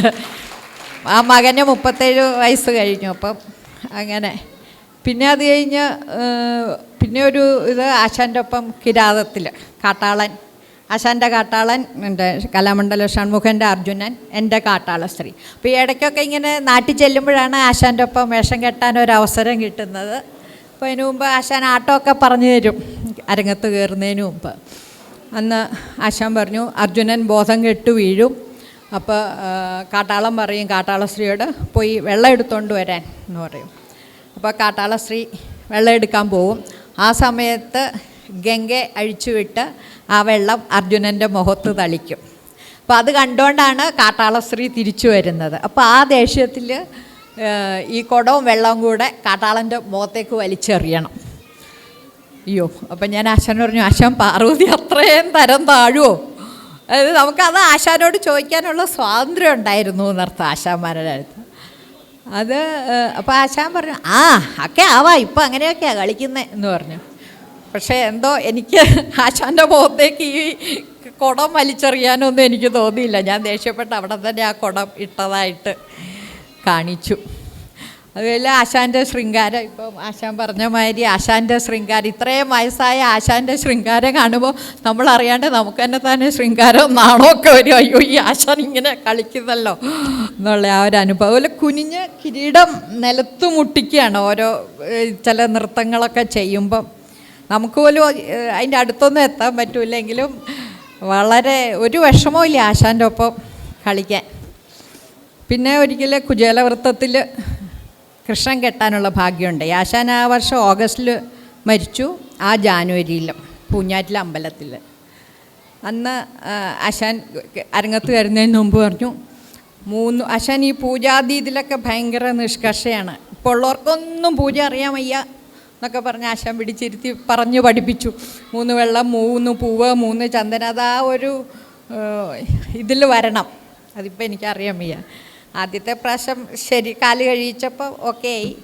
ഇതെല്ലാം കഴിഞ്ഞ് പിന്നെ രണ്ടാമത് അവസാനം ഒന്നും കൂടെ ചെയ്തപ്പോൾ അത് തെറ്റിപ്പോയി. ഇത് പൂവും വെള്ളമൊക്കെ അങ്ങോട്ടും ഇങ്ങോട്ടും മാറിപ്പോയി. കളി കഴിഞ്ഞപ്പോൾ ആശാൻ പറഞ്ഞു, രണ്ടാമത്തെ തെറ്റിച്ചു, ഇന്ന പൂവ് കഴിഞ്ഞ് ഇന്ന വെള്ളം കഴിഞ്ഞ് ചന്ദനം, ആ ഒരു ഇത് വേണമെന്ന് ഞാൻ പറഞ്ഞതല്ലേ എന്ന് ചോദിച്ചു ആശാൻ. അതേമാതിരി ആശാൻ്റെ ഒപ്പം കളിക്കുമ്പോൾ എപ്പോഴും ചെറിയ ചെറിയ ഓരോ പാഠങ്ങൾ, പുതിയ പുതിയ ആട്ടങ്ങൾ കിട്ടും ആശാൻ്റെ ഒപ്പം. അന്ന് ആശാൻ എന്നോട് പറഞ്ഞു, അവസാനം കൃഷ്ണൻ കുചേലൻ വേർപാട്, കൃഷ്ണൻ കുചേലൻ്റെ അടുത്തേക്ക് പോവണ്ട, കൃഷ്ണൻ അവിടെ നിന്നാൽ മതി, കുചേലൻ ഇങ്ങോട്ട് വന്ന് ആവും, അങ്ങനെ അത് മതി എന്ന് പറഞ്ഞു. അതേമാതിരി കാട്ടാളസ്ത്രീ കെട്ടുമ്പോഴും സാധാരണ എല്ലാവരും ആദ്യത്തെ പദം തുടങ്ങുമ്പോൾ കാട്ടാളസ്ത്രീ കാട്ടാളൻ വന്ന് അർജുനനെ കാട്ടാളനെ മാറ്റി നിർത്തും നടുവിൽ. എന്നാൽ ആശാൻ എൻ്റെ അടുത്ത് പറഞ്ഞു, അത് വേണ്ട, ഈ എല്ലാവരും ഇങ്ങനെ വന്ന് പിടിച്ചു മാറ്റി നിർത്തും, എന്നിട്ട് ചെന്തി കണ്ണു പുകയുന്നു ഇങ്ങനെ എത്തി നോക്കി ഇങ്ങനെ പറയും, അത് വേണ്ട, അവിടെ നിന്ന് കയറി വന്ന് വലത്തെ കയ്യിൽ പിടിച്ചിങ്ങോട്ട് മാറ്റിയാൽ മതി, അതാ കുറെ കൂടെ നല്ലത്. അങ്ങനെ കുറച്ച് നമുക്ക് എപ്പോഴും പുതിയ പുതിയ ഓരോ ആട്ടങ്ങൾ ആശാൻ്റെ ഇതിൽ നിന്ന്. പിന്നെ ഇതേപോലെ കണ്ണുരുട്ടാതെ മുട്ടിയറിയാത്ത സാധ്യനായിട്ട് ഒരാശാനുണ്ടെങ്കിൽ അത് നെല്ലോടാശാനാണെന്നാണ് എനിക്ക് തോന്നുന്നത്. ബാക്കി എല്ലാ ആശാന്മാരും മുട്ടിയെറിയും, ദേഷ്യപ്പെടുകയും ചെയ്യും. അത് ഇല്ല ആശാൻ്റെ കണ്ട്. കാരണം ഞാൻ എൻ്റെ അനുഭവം മാത്രമല്ല, പല ശിഷ്യരോടും ഞാൻ ചോദിച്ചു, ആശാൻ ദേഷ്യപ്പെട്ടിട്ടുണ്ടോ? ഇല്ല. അപ്പോൾ ആശാൻ്റെ സീനിയർ സ്റ്റുഡൻ്റാണ് ജയശ്രീ നമ്പൂരി, ജയശ്രീ രവീന്ദ്രൻ. അപ്പോൾ ജയശ്രീയോട് ഞാൻ ചോദിച്ചു, ജയശ്രീയൊക്കെ കുറേ കാലം ആശാൻ്റെ തന്നെ ശിഷ്യയായിരുന്നു. പറഞ്ഞു ഇല്ല, ആശാൻ്റെ ദേഷ്യം വന്നാൽ ആശാൻ മുറുക്ക താളം പിടിക്കും. അപ്പം നമ്മൾ മനസ്സിലാക്കിക്കോണം നമുക്ക് ആശാൻ്റെ ദേഷ്യം വരുന്നുണ്ട് എന്ന്.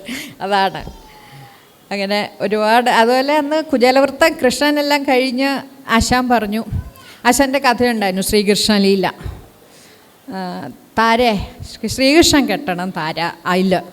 അടുത്ത പ്രാവശ്യം നാട്ടിൽ വരുമ്പോൾ താര പറഞ്ഞാൽ മതി, ഞാൻ പൂഞ്ഞാറ്റി വന്നു പഠിപ്പിക്കാം.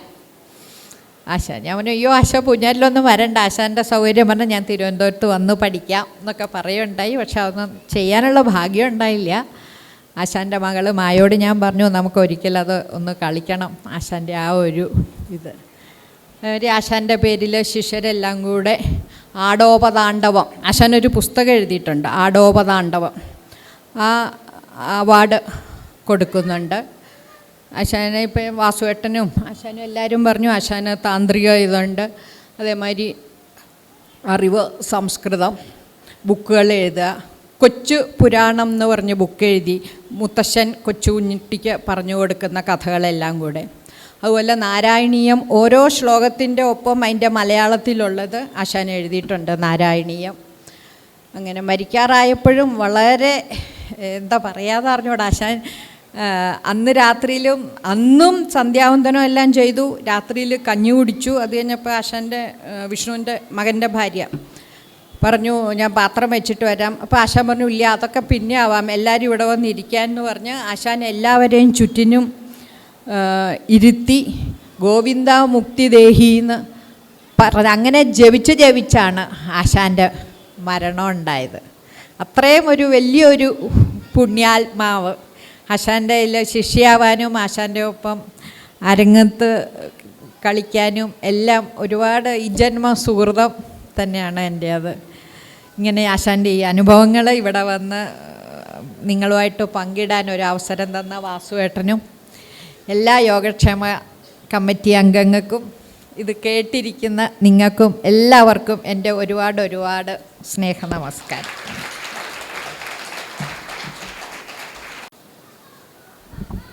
മറ്റൊരു പ്രത്യേകത എന്താണ്, അനുഭവത്തിൽ വളരെ കൃത്യമായിട്ട് ഇപ്പോൾ താരാവർമ്മ പറഞ്ഞത് വളരെ അവനവൻ്റേതായിട്ടുള്ള അനുഭവങ്ങൾ. അപ്പോൾ എങ്ങനെ ഒരു അധ്യാപകൻ വേണം എന്നുള്ള ഒരു അധ്യാപക വൃത്തിയിലും നെല്ലിയോട് ഒരു ഒന്നാം വിഭാഗത്തിൽപ്പെട്ട ഒരാൾ തന്നെയായിരുന്നു എന്നുള്ളത് തെളിയിച്ചു. ഇനി നമുക്ക് എനിക്ക് വളരെ സന്തോഷത്തോടെ പറയട്ടെ, ശ്രീ കലാമണ്ഡലം ഗിരീശൻ രണ്ട് വാക്ക് പറയാൻ ഞങ്ങൾ പറഞ്ഞു. അത് സന്തോഷത്തോടെ ഗിരീശൻ പറയാമെന്ന് പറഞ്ഞു. ഗിരീശൻ പറയുന്നു. നമസ്കാരം. ആശാനാദ്യം ഒരു പ്രണാമം. എനിക്ക് എൻ്റെ ഈ കലാരംഗത്ത് ഞാൻ തുടങ്ങിയ സമയത്ത് അധികം പാട്ടല്ല എനിക്കധികം ഉണ്ടായിരിക്കുന്നത്, എനിക്ക് ഈ താളം പിടിച്ചിട്ടില്ല.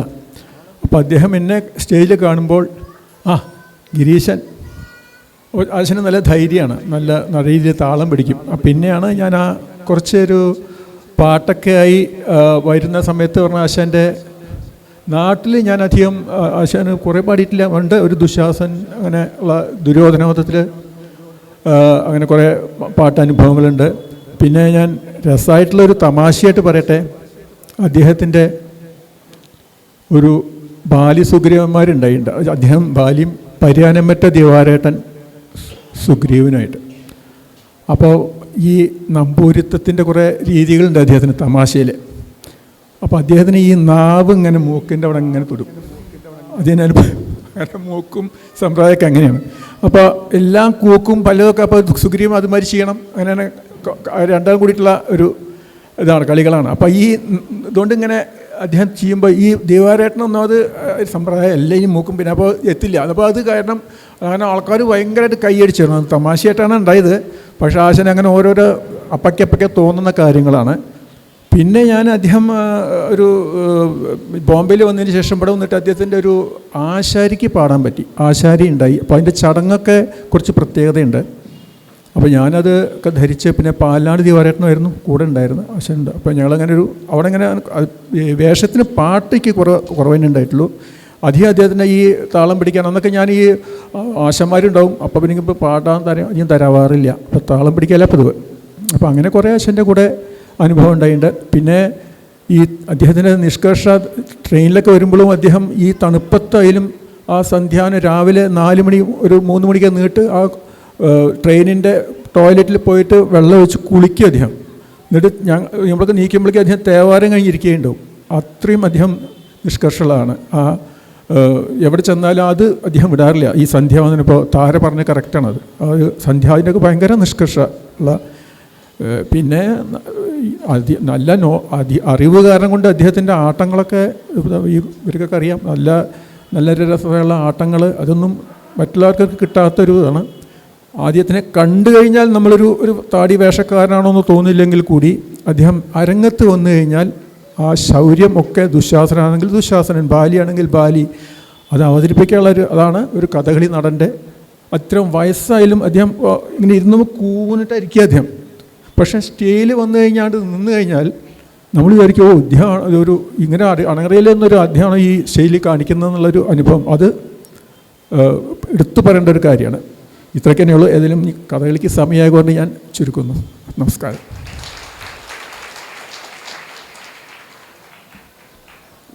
നമുക്ക് ആശംസകൾ നേരാനായിട്ട് ശ്രീ മലയാളി സമാജം പ്രസിഡൻറ്റ്, കേരള സമാജം പ്രസിഡൻറ്റ് ശ്രീ രാധാകൃഷ്ണൻ നായരെ ക്ഷണിച്ചുകൊള്ളുന്നു.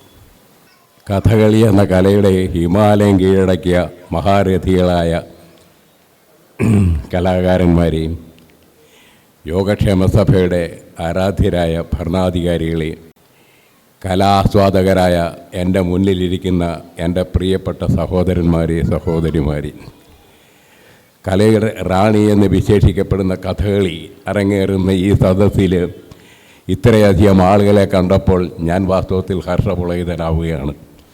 കാരണം ഇതുപോലെയൊരു സദസ്സ് പ്രതീക്ഷിച്ചല്ല ഞാനിവിടെ വന്നത്. അതിൽ കൂടുതലും ചെറുപ്പക്കാർ കഥകളിയോട് ഔത്സുക്യം കാണിക്കുന്നു എന്ന് പറഞ്ഞാൽ കഥകളി നമ്മളുടെ സാധാരണ ജനങ്ങളിലേക്ക്, മലയാളിയിലേക്ക് എത്രമാത്രം ഇറങ്ങിച്ചെന്നിരിക്കുന്നു എന്നെനിക്ക് മനസ്സിലാക്കാൻ കഴിയും.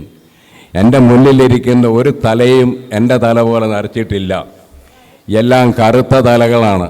ഒന്നുകിൽ എൻ്റെ കാഴ്ചയുടെ വൈകല്പ്യമായിരിക്കാം, അല്ലെങ്കിൽ ഗോദരേജിൻ്റെ മറിമായമായിരിക്കാം.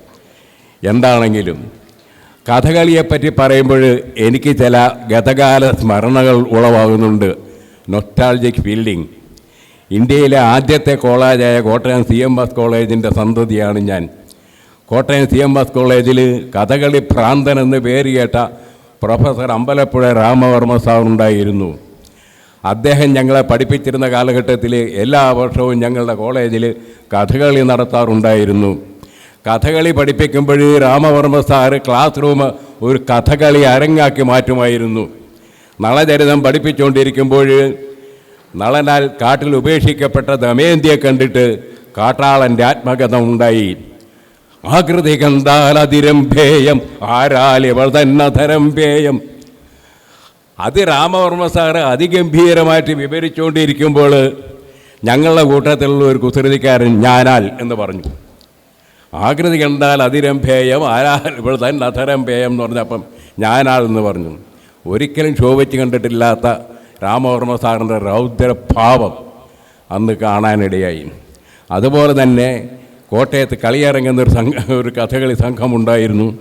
അവിടെ എല്ലാ മാസവും കഥകളി നടത്തുമായിരുന്നു.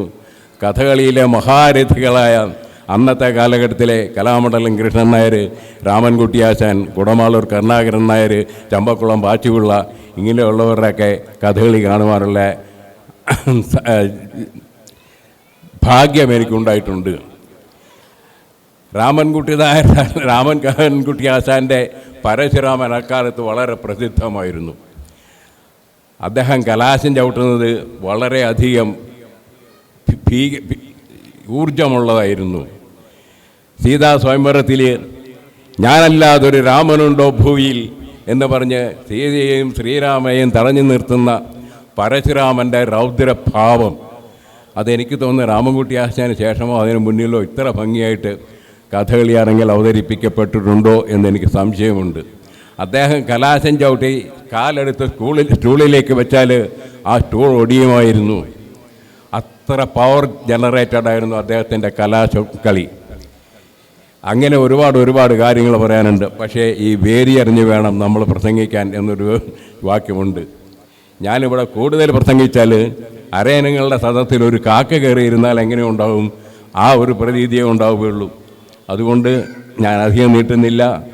ഈ യോഗക്ഷേമ സഭയുടെ അന്തസ്സും ആഭിജാത്യവും പ്രൗഢിയും ഗാംഭീര്യവും ഇന്നത്തെ ഈ പരിപാടിയിൽ എനിക്ക് തെളിഞ്ഞു കാണുന്നുണ്ട്. ഈ മഹനീയമായ സദസ്സിൽ എനിക്കൊരു അവസരം തന്ന എൻ്റെ പ്രിയപ്പെട്ട സഹോദരങ്ങളോട് നന്ദി പറഞ്ഞുകൊണ്ട്, നിങ്ങളോട് ഏവർക്കും നന്ദി പറഞ്ഞുകൊണ്ട് നിർത്തട്ടെ. നന്ദി, നമസ്കാരം. മറ്റൊരു അഭിമാനം ഈക്കാട്, പ്രൊഫസർ ഈക്കാട്. ഇദ്ദേഹവും നമ്മുടേതായിട്ടുള്ള പരമ്പരാഗതമായിട്ട് എല്ലാം പഠിക്കാനുള്ള ഒരു അവസരം കിട്ടിയിട്ടുള്ള ഒരാളാണ്. അദ്ദേഹം വേദജ്ഞനാണ്. തന്ത്രം പാരമ്പര്യപരമായിട്ടുണ്ട്.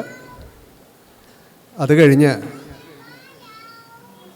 ആ പഠനം കഴിഞ്ഞ ശേഷം അദ്ദേഹം മറ്റ് വിദ്യാഭ്യാസങ്ങളിലേക്ക് നടക്കുകയും അതിൽ ഉന്നത വിദ്യാഭ്യാസം നേടുകയും, ഇവിടെ നമുക്ക് അഭിമാനിക്കാനുള്ളത്,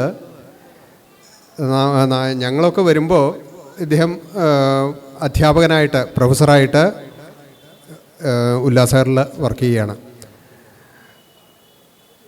നമ്മൾക്ക് ഒരു ജീവിതത്തിൽ കിട്ടാവുന്ന എല്ലാ വിദ്യാഭ്യാസവും കിട്ടാൻ അദ്ദേഹത്തിന് കഴിഞ്ഞു എന്നുള്ളത് ഏറ്റവും സന്തോഷിക്കുന്നതാണ്. അദ്ദേഹത്തെ ഇപ്പോൾ ശാരീരികമായിട്ടുള്ള എത്ര പ്രയാസമുണ്ട് ഞങ്ങളൊക്കെ അറിയാം. എന്നാലും അദ്ദേഹം ഈ വരണം എന്ന് പറഞ്ഞപ്പോൾ ഇതിന് തയ്യാറായി എന്നുള്ളത് ഭയങ്കര സന്തോഷം തോന്നുന്നുണ്ട്. അദ്ദേഹത്തിനോട് പ്രത്യേകം നന്ദി പറയുന്നുണ്ട്. അതുപോലെ അദ്ദേഹത്തിന് 2 വാക്ക് പറയാമെന്ന് ഏറ്റുണ്ട്. ഒരു ആശംസകൾ അദ്ദേഹം പറയാമെന്ന് ഏറ്റുണ്ട്. ഞാൻ ഇത് അങ്ങോട്ട് കൊണ്ടുവരാം. നമസ്കാരം, എല്ലാവർക്കും നമസ്കാരം. എൻ്റെ വിനീത നമസ്കാരം. ശ്രീ കലാമണ്ഡലം ശ്രീ ഗോപാലകൃഷ്ണനെ അനുമോദിക്കുന്നതിൽ ഞങ്ങൾക്ക് എല്ലാവർക്കും വളരെ സന്തോഷമുണ്ട്. മുംബൈയിൽ ശ്രീ ഗോപാലകൃഷ്ണൻ കഥകളി പ്രചരിപ്പിക്കുവാനായും കഥകളി ആസ്വാദകന്മാരെ ഉണ്ടാക്കുവാനായും വളരെ വളരെ നല്ല കാര്യങ്ങൾ ചെയ്തിട്ടുണ്ട്. ഭഗവാൻ അദ്ദേഹത്തിന് ആയുരാരോഗ്യങ്ങളെ കൊടുത്ത് ഇനിയും അനവധി കാലം ഈ പ്രവർത്തനം നടന്നുകൊണ്ട് കഥകളി ആസ്വാദകന്മാർക്കും അഭ്യുദയം ഉണ്ടാക്കാനായി ഞാൻ നിങ്ങളോടൊപ്പം പ്രാർത്ഥിക്കുന്നു. 2, ഒരു സമയം ബോംബെ യോഗക്ഷേമ സഭയുടെ ഏറ്റവും മുതിർന്ന അംഗമാണ് എന്ന നിലയിലാവാം എന്നെ ഈ ദൗത്യത്തിന് ക്ഷണിച്ചത്. ഈ ദൗത്യത്തിൽ ക്ഷണിച്ചതിൽ ബോംബെ യോഗക്ഷേമ സഭയ്ക്കും ഞാൻ പ്രത്യേകം നന്ദി പറയുന്നു. ബോംബെ യോഗക്ഷേമ സഭ വളരെ വളരെ നല്ല കാര്യങ്ങൾ ചെയ്തിട്ടുണ്ട്. പ്രത്യേകിച്ച് നമ്പൂതിരിമാരുടെ ഇടയിൽ ഇനിയും വളരെയധികം കാലം നല്ല കാര്യങ്ങൾ ചെയ്യുവാൻ യോഗക്ഷേമത്തിന് കഴിയട്ടെ. ശ്രീ ഗോപാലകൃഷ്ണൻ യോഗക്ഷേമ സഭയ്ക്കും ഞാൻ പ്രത്യേകമായി നന്ദി രേഖപ്പെടുത്തുന്നു. ഈ യോഗം അവസാനിപ്പിക്കുന്നതിന് മുമ്പ് നെല്ലിയോടിൻ്റെ മകൾ മായയുടെയും മകൻ വിഷ്ണുവിൻ്റെയും ശബ്ദലേഖനം ഇതിലുണ്ട്, നമ്മളോട് അത് അയച്ചു തന്നിട്ടുണ്ട്. കോവൂര് മുരളി അതും കൂടി അവതരിപ്പിച്ച ശേഷം നമ്മൾ കഥകളിയിലേക്ക് കടക്കും. അത് കുറച്ച് നേരേ ഉള്ളൂ. അതും കൂടി പറഞ്ഞ ശേഷം നമ്മൾ കഥകളിയിലേക്ക് കടക്കും. നമസ്കാരം, ഞാൻ മായ നെല്ലിയോട് വാസുദേവ നമ്പൂതിരി അനുസ്മരണം. മുംബൈ യോഗക്ഷേമ സഭ വളരെ ഭംഗിയായി നടത്തപ്പെടുന്നു എന്ന് അറിഞ്ഞതിൽ വളരെ സന്തോഷം. ചില സാങ്കേതികമായ ജോലി തിരക്കുകളും വർക്കിംഗ് ഡേയ്സും എക്സാമും ഒക്കെ ആയത് കാരണം അവിടെ എത്തിച്ചേരാനായിട്ട് ചെറിയ ഒരു ബുദ്ധിമുട്ട് ഉള്ളതുകൊണ്ട് ഒരു ശബ്ദ സന്ദേശം അയക്കാം എന്ന് വിചാരിച്ചാണ് ഈ ഒരു വോയിസ് മെസ്സേജ് ഇടുന്നത്. യോഗക്ഷേമ സഭ, മുംബൈ യോഗക്ഷേമ സഭ ഒരു കളി നടത്തുകയും അതോടൊപ്പം അച്ഛനെ അനുസ്മരിക്കാൻ വിചാരിച്ചത് തന്നെ വളരെ ഭാഗ്യമായിട്ട് കരുതുന്നു. അതോടൊപ്പം തന്നെ ഞങ്ങളെ കൂടി ഓർത്തതിലും ഞങ്ങളുടെ ഒരു ശബ്ദ സാന്നിധ്യമെങ്കിലും വേണമെന്ന് നിങ്ങൾ ആഗ്രഹിക്കുകയും ഞങ്ങളെ അതോടൊപ്പം അനുഗ്രഹിക്കുകയും ചെയ്തതിൽ വളരെ സന്തോഷമുണ്ട്. നിങ്ങളുടെ എല്ലാവരുടെയും അനുഗ്രഹാശിസ്സുകൾ എപ്പോഴും ഉണ്ടാവണം, മനസ്സിലുണ്ടാവണം. യോഗക്ഷേമ സഭ വളരെ നല്ല രീതിയിൽ തന്നെ മുന്നോട്ട് പോകട്ടെ എന്ന് വളരെ സന്തോഷപൂർവ്വം ആശംസിക്കുകയാണ്. അച്ഛൻ്റെ ഒരു അനുസ്മരണം നടത്തപ്പെടുന്നത് ഏറ്റവും സന്തോഷമുള്ള ഒരു കാര്യമാണ്. അത് വളരെ ഭംഗിയായി തന്നെ നടക്കട്ടെ എന്നും അതിൽ പങ്കെടുക്കുന്ന എല്ലാ കലാകാരന്മാർക്കും എല്ലാവിധ ആശംസകളും അതുപോലെ നമ്മളെ ഓർത്തതിലും വളരെ നന്ദിയോടെ നിർത്തുന്നു. Thank you very much. നമസ്കാരം, ഞാൻ നെല്ലിയോട് വിഷ്ണു നമ്പൂതിരിയാണ്. നെല്ലിയോട് വാസുദേവ നമ്പൂതിരിയുടെ മകനാണ്. മുംബൈയില് യോഗക്ഷേമത്തിന്റെ 50-ാം വാർഷികം ഒരു കൊല്ലമായിട്ട് ആഘോഷിക്കുന്നു എന്ന് മനസ്സിലാക്കി. ക്ഷണവും വന്നിട്ടുണ്ട്. പക്ഷേ എന്റെ മറ്റു ചില തിരക്കുകളെ കൊണ്ടും എനിക്ക് അവിടെ എത്തിച്ചേരാൻ ചില ബുദ്ധിമുട്ടുകൾ വന്നുപെട്ടിരിക്കുകയാണ്. എന്തായാലും ഈ അവസരത്തില് അച്ഛന്റെ ഒരു അനുസ്മരണം ഒരു ദിവസം വച്ചിട്ടുണ്ട്. തുടർന്ന് കഥകളി ഉണ്ടെന്ന് കേട്ടു.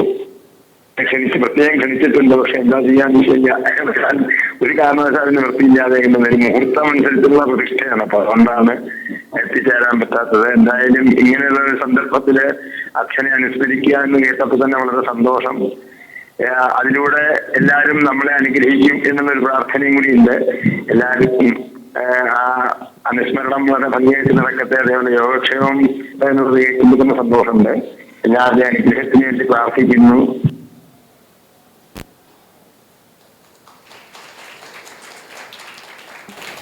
ഉള്ളത് അവസാനിപ്പിക്കുകയാണ്. അടുത്തത് കഥകളി സീതാ സ്വയംവരം.